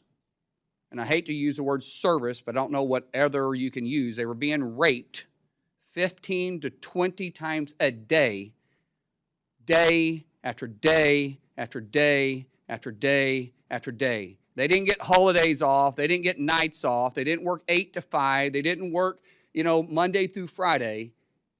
They were locked in the room and highly drugged, and one male at a time, disgusting individuals coming in and raping these individuals. It is our mission. We've stood up and standing up even a bigger task force within DHS to go and find all 450,000 kids. It is my biggest passion that I have. And it should have, let me explain this too. Almost used a bad word there. What frustrates me the most is that this was preventable. And no one can argue that. This was 100% preventable. And we have perpetrators that are doing the most horrific things to kids. And as a father to 6,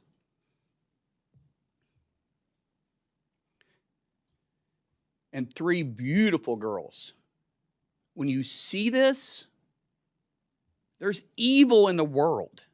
There's evil in the world. And we fed it.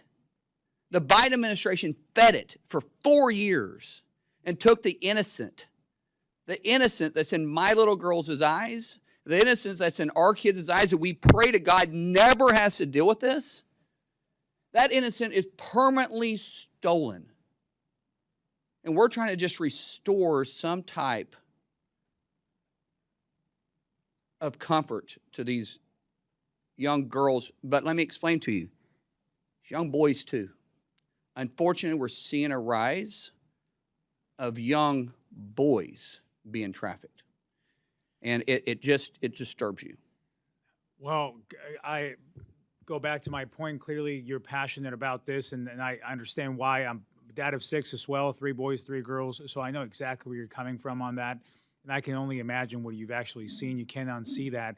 And obviously, the biggest victims here are those kids and those little girls and even older girls being trafficked. And being. Our punishments for these individuals isn't enough. That's I want to keep talking about that and what the punishment will be and has been for those people, and there's a lot more to discuss there. And you're right, it was completely preventable, and for 4 years we screamed off the top of our lungs about this, and this was the leading issue to fight against, and still is. So thank you for your passion on that.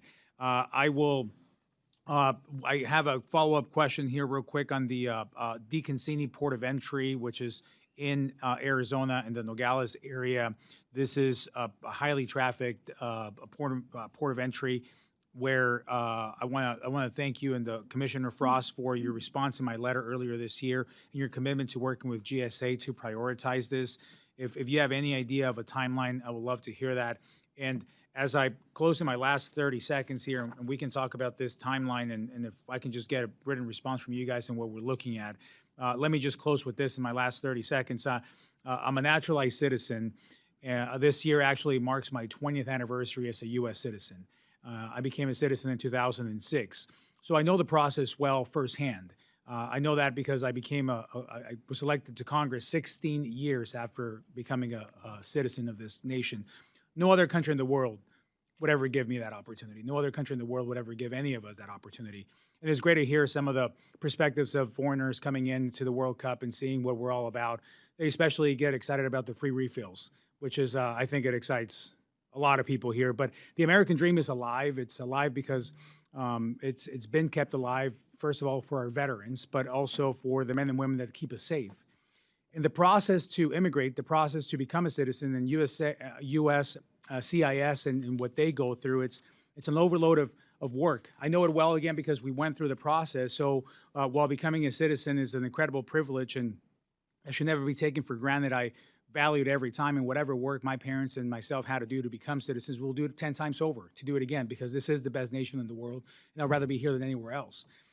So in terms of the efficiency, can you talk a little bit about, as you close, what your agency needs from this subcommittee in order to make the improvements necessary for the process of people immigrating here legally and becoming citizens? We are improving the bureaucracy and the redundancy in the system, but there is, as you said, there is a way to become legal. If you choose not to do that, you're making a conscious decision, and I can't help you on that situation. If you don't want to become a legal citizen, there's a way to be in this country legally, but you have to follow the laws that Congress passed and that we enforce. I don't pick and choose, I enforce. But there is a right way to stay in this country, and there's a right way to become a citizen in this country, and you can't go around that. There is more that we need. We've been working for immigration reform in this body. Really, the last time it was done, it was in 1959. Why was the last time it was done in 1959? Because we make politics out of it. It's the right, it's the left. It's the Democrats, Republicans. One party is in charge and the other party doesn't want to help, and the other party is in charge, the other party doesn't want to help, and there's no common ground, but yet we always talk about them. I'm out of that game now. I just simply enforce it. But then we start playing games with which laws you want me to enforce and which laws you don't want me to enforce. If you don't want me to enforce the laws, then pass a law to say that that law can't be enforced. That's fine. Until then, I'm going to enforce the laws. Thank you, sir. And see you in Arizona soon. Yes, we will make that. We'll make that happen. We'll put it on the list. Thank you, sir. Thank you, Mr. Chairman. Now you're back. Thank you. We're going to have a committee remedial timekeeping class next week sometime for certain members of the committee. Sir, it's called a gavel. Well, actually, that's interesting talk coming from a guy from the Senate who hasn't done an appropriations bill since Christ was a corporal. I had that one coming, sir. Madam Ranking Member, the floor is yours. We'll pay no attention to the remediation session, Mr. Chairman. I do appreciate, Mr. Secretary, your concern about the lost children, but I also want to remind people that let's not forget what was a Trump administration policy initiated by Stephen Miller, which was to let us separate children from their families at the border, because this would be a way to curtail or to stop immigration, separating children from their families, how to hurt them the most. I asked and had a phone conversation with Secretary Azar at the time. I know I was in my living room with my 2-year-old grandson on my lap, trying to have this conversation, and I asked him if there was a way in which he had a list of how you could reunite children with their families, and he assured me that we did. You know, when you take your clothes to the cleaners, they give you a tag, and you then go back and you retrieve your clothes. When you get luggage, you go and get your luggage is returned. Well, quite I wish the frankly, Biden administration would have done that. Let me just say this to you, sir. Again, it is my time. 3,900 children were separated from their families. 450,000 kids were lost during the Biden Mr. administration. You Secretary, didn't say a word Mr. about it. Secretary, do not interrupt. Don't you point your finger at me. Don't I be a will hypocrite. point my finger Don't you be at a hypocrite you. then. Then you be as 3,900 you should be kids. as upset about the I 450,000 am kids that upset. were lost. And You didn't say a word about it. For 4 years, you Mr. never said a word. Mr. Secretary, Could you put him in his place for don't yell at You me, should I'm be the put in good your guy. place. Mr. Secretary, if you would like 4 minutes for a closing statement when everybody's done, I'll give you that. But while members are on their 8 minutes, I need them to have their 8 I minutes. Mr. started Chairman, my I comments. appreciate that. My issue is that they say this for sound bites, and I'm not going to let them say What something did like you that. do That's not just true. recently for sound bites? I sympathize with the 400,000. We are going to have something resembling order here. The time is the ranking members. If you would like to respond later on, there are methods to do that, but it's not a who can talk louder into the mic. It's not. So, you are recognized. Thank you very much. I will not let her Mr. sit there Chairman. and lie and accuse something this ridiculous. You Well, know- this is the legislative branch, and it's my hearing, and so I'm going to try to some extent to control it moderately. And do Thank you. not accuse me of lying. Do not. Then don't. I do not. I appreciate, and I said to you at the outset, there's concern for children across the board. We care deeply about what's happening to children. And I went to the border and I watched children in those fenced-in places years ago and what was happening to them. So I have a long history, Mr. Secretary, in this area. 3,900 kids were separated. Secretary Azar told me he had a way to reunite them. Many of them were not reunited till today. And I don't want you to answer this now. Please get back to us and tell us what you are doing with regard to the settlement in terms of this issue, which is out there, which your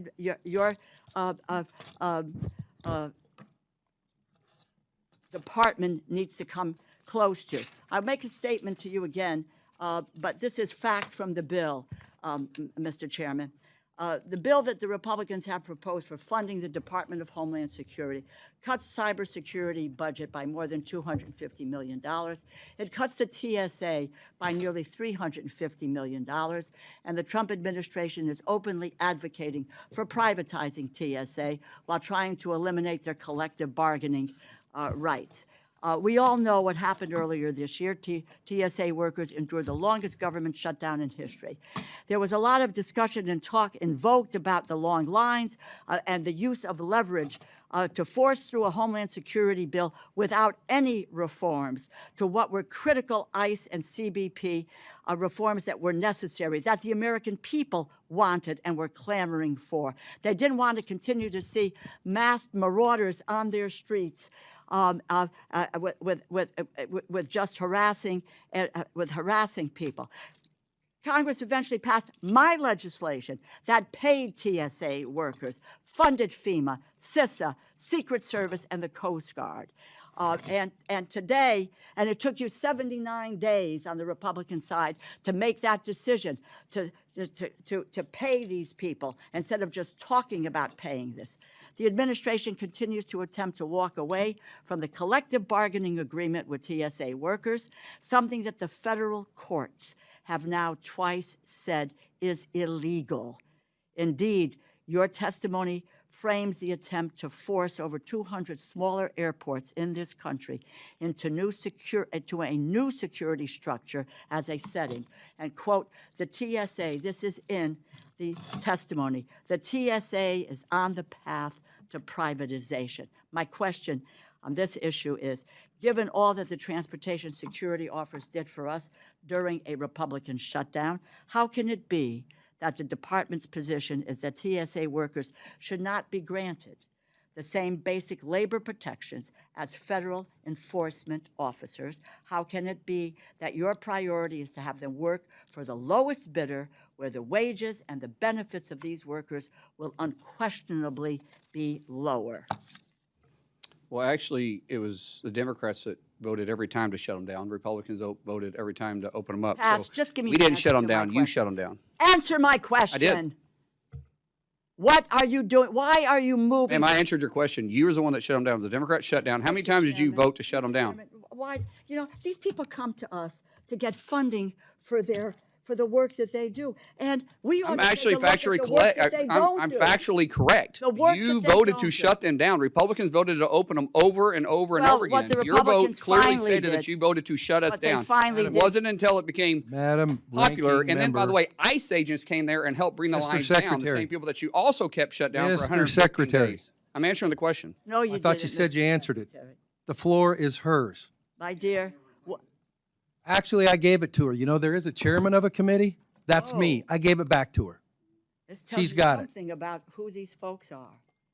And have everybody another on question, this Madam panel. Ranking Well, Member? yeah, no, I do, but I didn't get an answer to a question. So the How record can will it so be- reflect. Thank you. Please ask your next Okay, question. and I will. This has to do with FEMA. Simple question. And I want to start where I left off with Secretary Noem last year. FEMA. Simple yes or no. Do you support eliminating FEMA? Do you support eliminating FEMA? There's portions of FEMA that Do need you to be back to support state. eliminating There's no yes or FEMA? no question on that.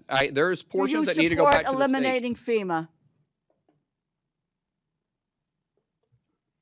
The record will reflect the That he- response. is The record will supports- reflect the that response. he was- Is there another supports question? it. Yeah, because let me just say, in April of 2025, the Trump administration prematurely, I'm glad we got that answer, because the poor gentleman who came before, it may have been with you, Mr. Chairman, that came before our committee, and I asked him this question, and he said, because Secretary Noem said, yes, she and the president wanted to eliminate FEMA. The gentleman said that he said it should be reformed, and the next day he was fired. Let it show that the secretary believes that we should shut FEMA down. I never April said that. 2025, the Mr. administration. Chairman, I never said that. The administration prematurely, The record will reflect unlawfully what you did and didn't ended say accurately. FEMA's BRIC program. He intentionally halted roughly 2,000 active infrastructure and disaster mitigation projects across the country, including one in downtown New Haven, Connecticut.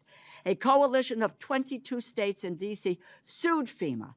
A federal judge ruled in favor of the states in December, mandated that FEMA restore the over $3.6 billion in canceled funding. At the beginning of March, the judge had to order FEMA to comply with that ruling. 3 months ago, the day after you took over as secretary, FEMA formally announced a, quote, new and improved BRIC program. Yet, almost all of these communities are still waiting for their BRIC funding to be restored.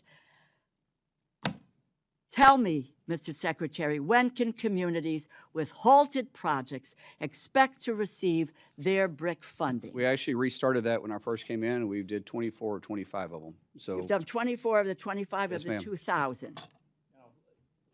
Let me clarify that. So Please. 2024 and 2025, they sent out the notice of notification, so everybody can now submit, and those projects that were already submitted for those times period will be How many projects reevaluated. are there? We can get you the details. on Please, that. there were 2,000 that we started with were, The secretary also provided direction for 2026 to get the NOFOs out on that, and that'll come out sometime in September.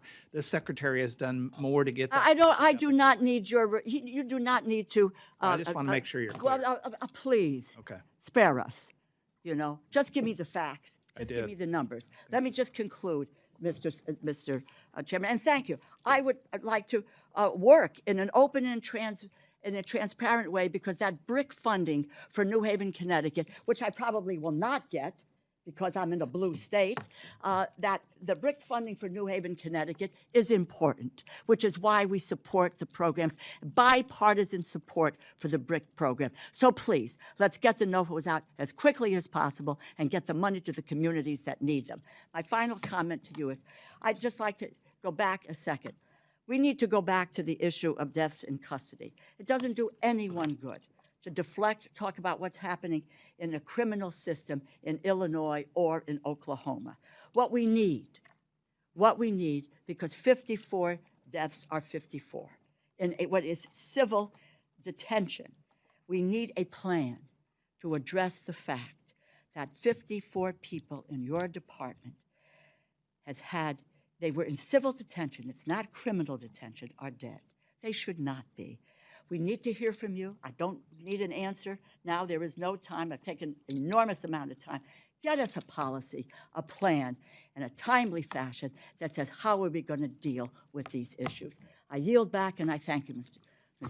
Thank you to the ranking member, the gentlelady from Iowa. The floor is yours for 8 minutes. Thank you, Mr. Chairman. Mr. Secretary, it's nice to see you. Thank you so much for coming to testify today and for always taking my phone call. You know, as I've had questions dealing with many of the challenges faced with your shutdown from back home, that I continued again to support keeping you guys open so you could operate. You are always willing to take my phone call, so I thank you for that and for your openness with me as we were working through that. I also, as a fellow parent to teenage boys, appreciate your passion around kids. Can I, Yes. Yes, just sir. someone said appreciate you taking the phone call. I take everybody's phone call. There isn't a Republican or a Democrat that hasn't called me that I haven't called back. Yeah. Not one. And I'm very transparent in that, regardless of what somebody over here just whispered, because she's never called me. Yeah. Well, I appreciate it, and I appreciate your openness to working with all of us to make sure that the good people at your agency are getting paid and can continue their mission of keeping our country safe, because at the end of the day, that is what we all care about on this committee, and this committee works tirelessly to make sure that you do have the resources that you need to rescue those kids, make sure that you're interdicting the drugs that are coming in from narco-terrorists. And I want to talk a little bit about that. I'm going to start with that, actually, because I think that the Coast Guard is a shining example of what DHS does best in making sure that these narco-terrorists are on alert. They should be afraid. And you have interdicted through Operation Pacific Viper, I think it just was announced, milestone accomplishment last week, 225,000 pounds of cocaine seized. I mean, that's incredible, and that's drugs that did not make their way onto our streets, that are not killing Americans every single day. So I'd be interested in your thoughts of what you've done there to really escalate that operation. What do you see on the horizon there? That threat is not going away, and thanks to the Coast Guard families who are keeping our families safe. But I'd be interested in your thoughts there. Just yesterday, I was actually in a close classified setting with the Coast Guard on our plans to continue that operation. But it's a joint effort with DOW, with Coast Guard, with CBP, with ICE, because it's a ring. The drugs doesn't just get to our shores and then dissipate. There's a ring that goes into our cities, into our towns, into our states and our communities, and then the cash flows back in and back out. So the drugs come in on our shores different ways, and a lot of the cash is going out, a lot of times over land, a lot of times in air. We're seeing more and more counter-UAS. So we've got to combat it all together. This administration, through the direction of President Trump, has done more to combat our war against drugs than any president in our lifetime. And he's made it a task that he understands that we've lost more individuals in fentanyl overdoses than we have in the entire Vietnam War in 1 year. Not during 1 year in the Vietnam War, a year from fentanyl overdoses inside the U.S. And just the other day, we took enough fentanyl off our northern border from CBP that could kill 17 million Americans. And I think people frequently forget about the northern border. We Right. focus so much on the southern border and the Caribbean and these drugs coming in. But that's a direct relationship because of our Coast Guards doing their job in our waters of the U.S., and it's pushing it. And then we have CBP doing their job on our southern border. It's starting to push cartels to operate in our northern border. So last week, the minister, that is my partner in Canada, met here in Washington, D.C. We talked about the challenges. They haven't dealt with the cartels like we have in our southern border. They're anxiously working with us and wanting to know our lessons that we've learned, because they don't want it to get a foothold in their country. So because of President Trump, we are fighting it on air, we're fighting it in water, we're fighting on land, we're fighting on the northern border and southern border. And I'm not going to say we can eradicate it, But we're making a huge difference in this war on drugs. And every time we interdict these drugs, regardless of what agency underneath DHS does it, we're saving lives. You talk about kind of the cross-agency work that's happening here. How many of these rings on the back end, so the drugs get in, they go out through these rings, are these run by, obviously they're cartels, but how many of the people participating in them are illegals here in the United States? Well, the biggest majority of them, the percentage of them would be hard to say, but the biggest majority of them are illegals that are here. Now, there's usually, when it comes to the money laundering of it, that's more of a white-collar crime. More of those individuals are citizens inside the United States. But when you start talking about the trafficking, you start talking about the drug houses, the stash houses, the cash flow, the weapons flow, overwhelmingly the majority of those are illegals. The criminal enterprise. And most time they're forced to do it. Right. It's not that they're working off a debt for the cartels. Right. And you talk about the atrocities happening to those kids too. Yes. Many of them are victims of that human trafficking. And run by elderlies. those same organizations, Yes, obviously. and elderlies are being probably exploited now more than we've ever seen it, because naturally law enforcement isn't alarmed when they see an elderly gentleman or an elderly woman that is driving. A lot of times they're forced to try paying the debt off of their kids. Okay, that's, well, very concerning, and obviously we need to do whatever we can to stamp that out. You mentioned fentanyl, and I want to go now to one of the biggest sources of fentanyl, which is obviously the CCP in China. They're funneling it in through Mexico. I'm trying to get it in through all of these methods. We know they're not going to ever try to stop undermining our domestic and our international security, and spending billions of dollars on research and development intertwined directly with their military, billions more trying to ship those products into the United States and dominate supply chains. Can you talk a little bit about what the department has seen as it relates to Chinese manufactured and owned equipment, especially maybe any inventory that might already have been bought by DHS?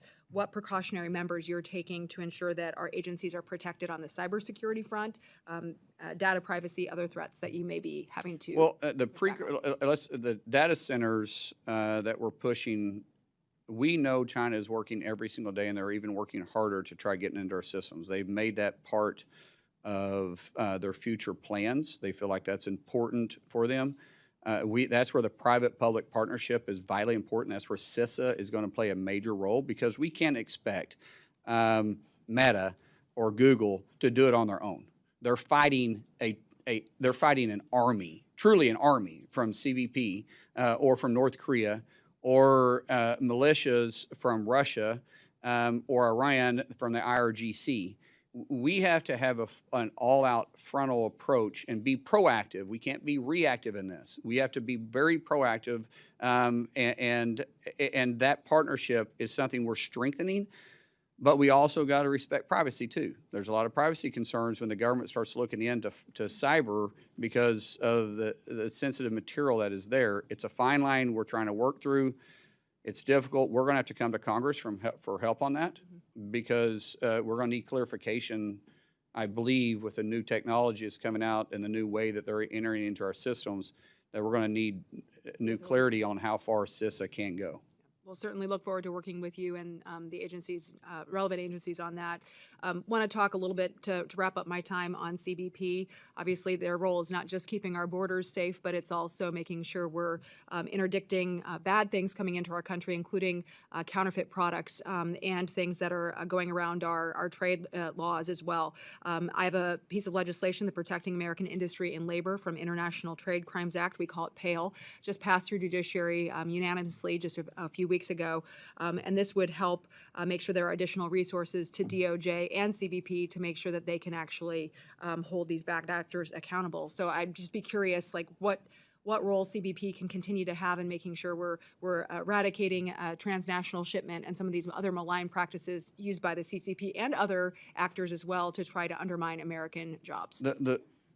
First of all, the best thing you guys did was give us continuous funding for 3 years, because we can really set out missions and force ourselves to look at technology of today, not just what we can spend in a physical year. So it really does help tremendously. The biggest thing that you guys can do is continue to work with us on updating the policy on what it is that you're wanting us to look at. Meaning that if we're seeing a ring coming around, sometimes because we have trade agreements with these individuals, and they're, as you know, they have stuff that we're sanctioning from one country, they break it down into small parts, and then they assemble it in a different country. And when they assemble it and then it comes in, we need to be able to go back farther in that. And there's only so far CBP can do, because we can only enforce it when it hits our shores, not when it's outside. So there's some areas that Congress can really help us on saying that the percentage of it or all of it has to be built, has to be manufactured, not just assembled in those countries. That would be very helpful to us. Thank you, Mr. Secretary, for coming today. Mr. Chairman, I yield back. To the gentleman from Washington State who was here from the beginning, the floor is yours for 8 minutes. Thank you for your generosity, Mr. Chairman. Secretary Mullin, good to see you. Let me just follow up with what Ms. Hinson was saying. You do return even my calls and my texts. Sometimes it's late in the night, but I appreciate the response. I really do. I wanted to start by acknowledging some of the incredible work and, can I say, commitment by ICE to crack down and deport convicted illegal criminals. We had a case last month at ICE Seattle arrested a man that had a lengthy criminal history, including 2 felony convictions of raping a child, and it was awaiting deportation. And I just wanted to bring that up and say thank you. That's the efforts that are keeping our community safe. First thing I want to talk about is the visa and H-2A petitions. At the end of April 2026, USCIS reported a net backlog of all USCIS cases at 7.23 million cases, an increase of nearly 70% from the beginning of the administration before your time, with the expectation that additional vetting requirements may even further strain those processing times. Could you describe how DHS is allocating personnel and resources to address this backlog and ensure timely adjudication of applications? Yeah, unfortunately, we're having to go back through and re-vet a lot of people that was given asylum or given visas underneath the previous administration because they didn't do any checks. So we're building systems in right now to be able to do that through an automated system. We're bringing up the first one in 30 days. That's going to be specifically for the backlog of DACA, which DACA doesn't give you, status in the United States. It just is a term that Congress never ratified, but we put in place. But it still allows you to apply for a work visa, but it doesn't give you status.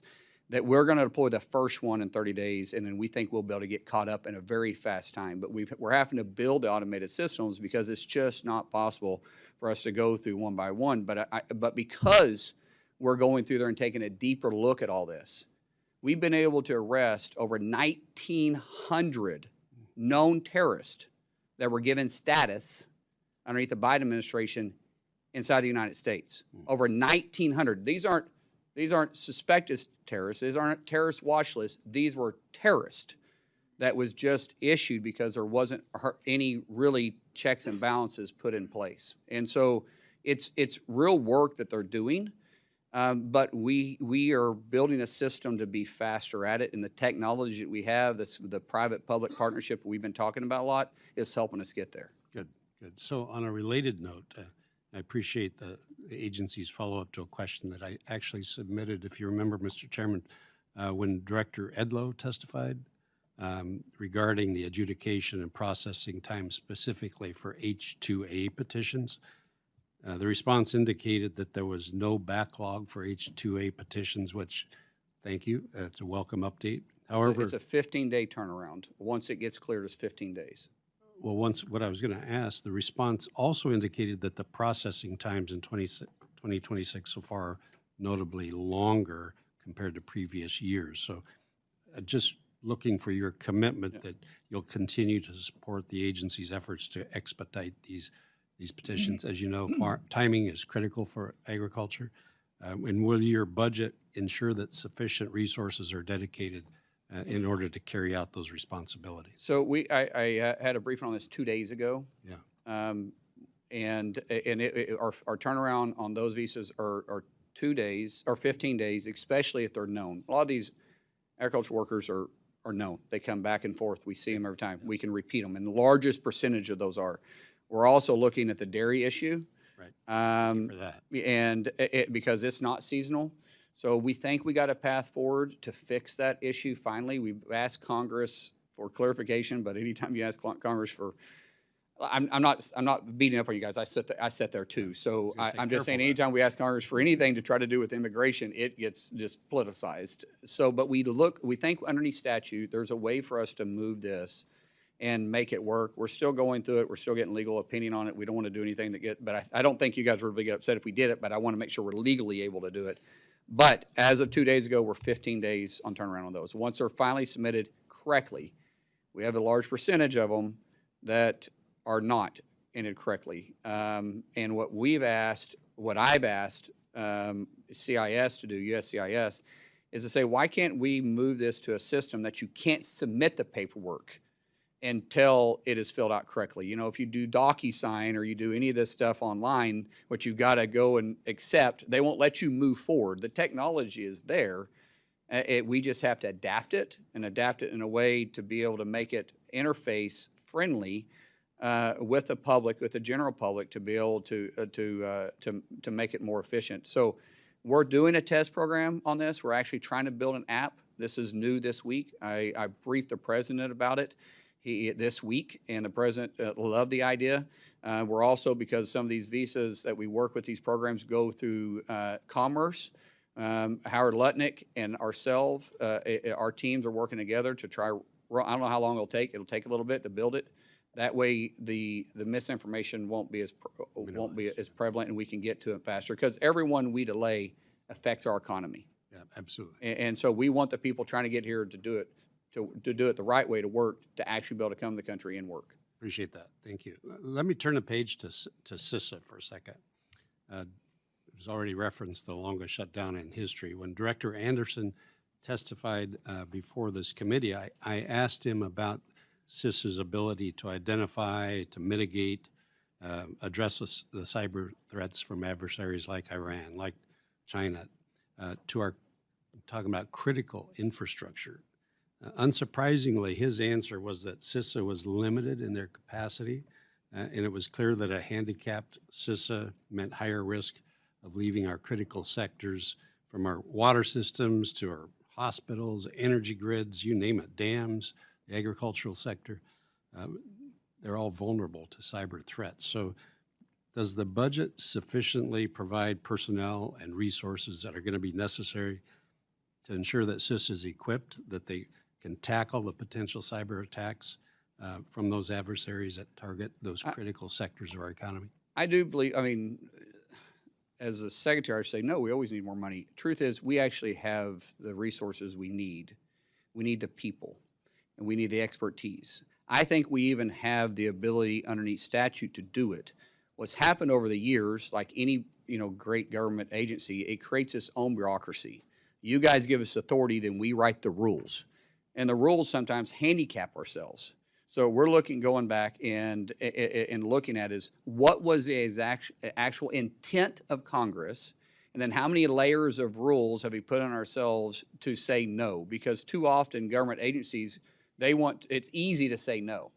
We're changing that way at DHS. We go to yes. Good. We lean to yes. That's our new policy. We're there to figure out how to make it happen, not to find the easy way out. And some of that is our own rulemaking. So I feel like right now, Congressman, we have the resources financially, and we have the authority, I believe. If that changes, I'll come back to you.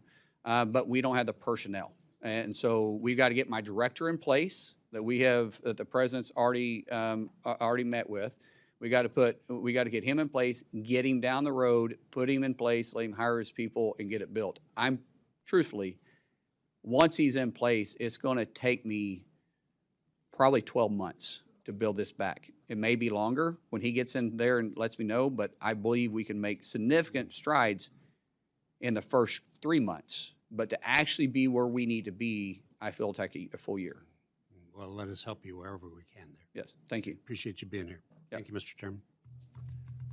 Thank you to the gentleman from Washington. I am now going to claim my 8 minutes for questioning and give 2 minutes of it to the gentleman from Indiana, who was very generous with his 8 minutes in letting the secretary respond to some earlier questions. So the floor is yours for 2 minutes, Mr. Shreve. Thank you, Mr. Chairman, and you have earned your paycheck today. I appreciate your managing and protecting time for all members of this committee. Secretaries, I'm from Indianapolis. That's part of my district. We run some big events, much like we were talking about with the threat of drones, counter UAS on FIFA.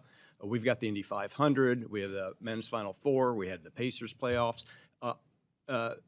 Secretary Edgar, as a mayor, you realize that these threats to public safety arising from the evolution of drones, which are tools as well in the profession, are extraordinary. And DHS is in the lead at managing this threat and these tools. The fiscal year 27 House mark included dedicated counter UAS funding. And last year's NDAA authorized trained state and local law enforcement to detect, track, and mitigate, take down threatened drones. We can strengthen our ability to protect major events and critical infrastructure. And let's not lose sight of that, but only if local law enforcement has the training, the tools, and the coordination to work with federal. Mr. Secretary or Secretaries, give us a view into what the department is doing on this end to coordinate training with state and local law enforcement to manage the challenges that are upon us now that drones present. So Congress is going to have to lean on this a little bit. Bringing down a drone for an enthusiast is easy now. We can do it. We do it every day. We do it. And when you got an enthusiast that flies a drone over FIFA, I think we brought down over 60 drones to date. During F1, we brought down 8. During Augusta, we brought down 12. Those are enthusiasts. The issue that we have is the ones that have it on fiber. And so when they attach it to fiber and they're running in, the only way for us to be able to bring them down is to be kinetic. And that is a whole nother area. You got to deal with FAA at that time. You got to deal with the local authorities at that time because there's going to be a possible collateral damage. When people say, well, shoot a laser at it. No, that's fine, but a laser doesn't stop within the horizon to which the FAA will give us. So like, for instance, around FIFA, you have 3,000 vertical and you have 3,000 or 3 miles out. So around FanFest, we have 1,000 feet up, we have a mile out. It creates challenges for us to do it. And the only technology we have right now to be fully kinetic is with DOW. We're exploring that, but Congress is going to have to look at this as a whole. I don't know if you know this or not, which is going to be changed, but there wasn't one single NFL stadium last year during all the games that had counter UAS on it. That was my wife running through. Everything else was silent, I promise. And technically, I thought I'd be done by now. Yeah, I did too. But I do think Congress needs to take a hard look at this for us because we're going to have authorities beyond just what we currently have because this is a threat that's changing every single day, and I really could sit and use some help. We're meeting with the FBI yesterday. We had a great meeting with Kash Patel. Kash Patel already has a center that is training local law enforcement. And he doesn't have enough space. We have more people asking to get into the school than he has a space to do it. We are looking for ways to partner with him to be able to put DHS funding directly to that. And is it through FEMA grants? Is it through HSI? Is it through ICE? Is it through CVP? And then also, yesterday, Troy and I started talking about setting up a joint task force with inside DHS. Because we have 22 components, and out of those 22 components, I have 8 that have their own counter UAS measures. And for example, out of the 11 football stadiums we have, I have CVP covering 5, FBI covering 3, the Coast Guard is covering 1, and FBS, or Coast Guard's covering 2, FBS is covering 1. I think my math is correct on that. And all of them have different measures. And so this is, Congressman, what you're bringing up is a true challenge, and that threat is changing every day that without question, Congress is going to have to help us get the authority to do what we need to do on this. I appreciate the extra time. This is an important issue and very an important. immediate challenge for both the department and this Congress. Hey, can I just add one point? And this is for you, Mr. Carrier. When I was down at RGV, just to give you an idea of the scale at the border, same problem. Just from the beginning of this fiscal year till yesterday, they had 11,000 drones basically registered at the border. I mean, Secretary is talking about offensive, drones, being able to kind of do something against them. So that is something we definitely are looking at. But I mean, even you just take the threat to the border, and we break up the drone process into the maritime, the border, special events, et cetera. And each one of those operating principles, we need to have a better strategy that's funded, and we have the authorities. Thank you. I will now recognize my colleague from Florida for 1 minute of my questioning time. Mr. Rutherford, the floor is yours. Thank you, Mr. Chairman. First, I want to make sure that the public understands. I want to affirm what the Secretary said earlier about the shutdown. It was Senate Democrats that shut down CBP, ICE, CISA, Coast Guard, and TSA. It was not the Republicans. The House passed it 3 times to fund them. So, but here's what I want to bring up. I want to highlight for you, Mr. Secretary, some language that is in FY27 appropriations. There's language in there about NIMS and standardizing the operational and reimbursement process. NIMS, the National Incident Management System, and that reimbursement process was, it goes all the way back to 2004 with the Homeland Security Presidential Directive 5 by George W. Washington Bush. And the whole idea was to unify the response, mitigation, and prevention of disasters. And so there's language in there that there are ways to truly standardize the processes that right now are being done by 50 different states. They all report their different ways, and even agencies within states report their own ways. So I just want to highlight that for you because I want to work with you to make sure that we actually can bring down that $11 billion that is still outstanding in reimbursements, because most of these agencies, when they get their money back, they've spent most of it on interest. And so we need to speed that process up, and there's a way to do that, and I'd love to talk to you about it. I yield back. Thank you to my colleague for yielding back with 8 seconds left of my 8 minutes. I'm the only guy to yield back any positive minutes in this whole operation, and I'm damn proud of it, as well I should be. I am going to, just very briefly, because, Mr. Secretary, your wife's calling, everybody else got other stuff doing. I'm guessing that nobody said, oh, yeah, about 12:10, 12:15 ought to wrap it all up. But before you got here, I'm going to say that again. Before you got here, the DHS congressional relationship, as far as information sharing, to put it kindly, was terrible. I'm not editorial. I'm just saying not good. Very frustrated in terms of, I know there's going to be a better relationship because you've already taken steps to change that. And I want to publicly say thanks. We said something through the stuff before you got here, but answers to legitimate questions, now that we have new leadership, shouldn't be a big deal. We said something to everybody who came before the committee while you were still in the Senate, said, we won't surprise you, don't surprise us. Pretty straightforward statement. I'm going to repeat it. For get-back questions that members have submitted, and I understand you guys got a mission or whatever. It doesn't revolve around what happens in this room or someplace in your own neighborhood or that other sort of stuff. Please be responsive. You get to define what responsive is, but if it's like, hey, we're not going to get a response to your letter back to whatever, have somebody call up and say, here's where we're at, here's something other than, so I don't have people calling me saying they won't talk to me, because then the ball's in my court and I have to try to penetrate it in that. All past history stuff. So anyhow, just so we kind of get where everybody's coming from. There may be additional questions members provide in writing. We ask you to respond to those in a timely manner. I want to thank you for being here today. I know it probably wasn't tops on your list of things to do on a Thursday, but in total fairness, it probably wasn't tops on anybody's list. But it had to be done, so mandatory fund, check that box for everybody for today. You have asked that your opening statement be included in the record. It will be.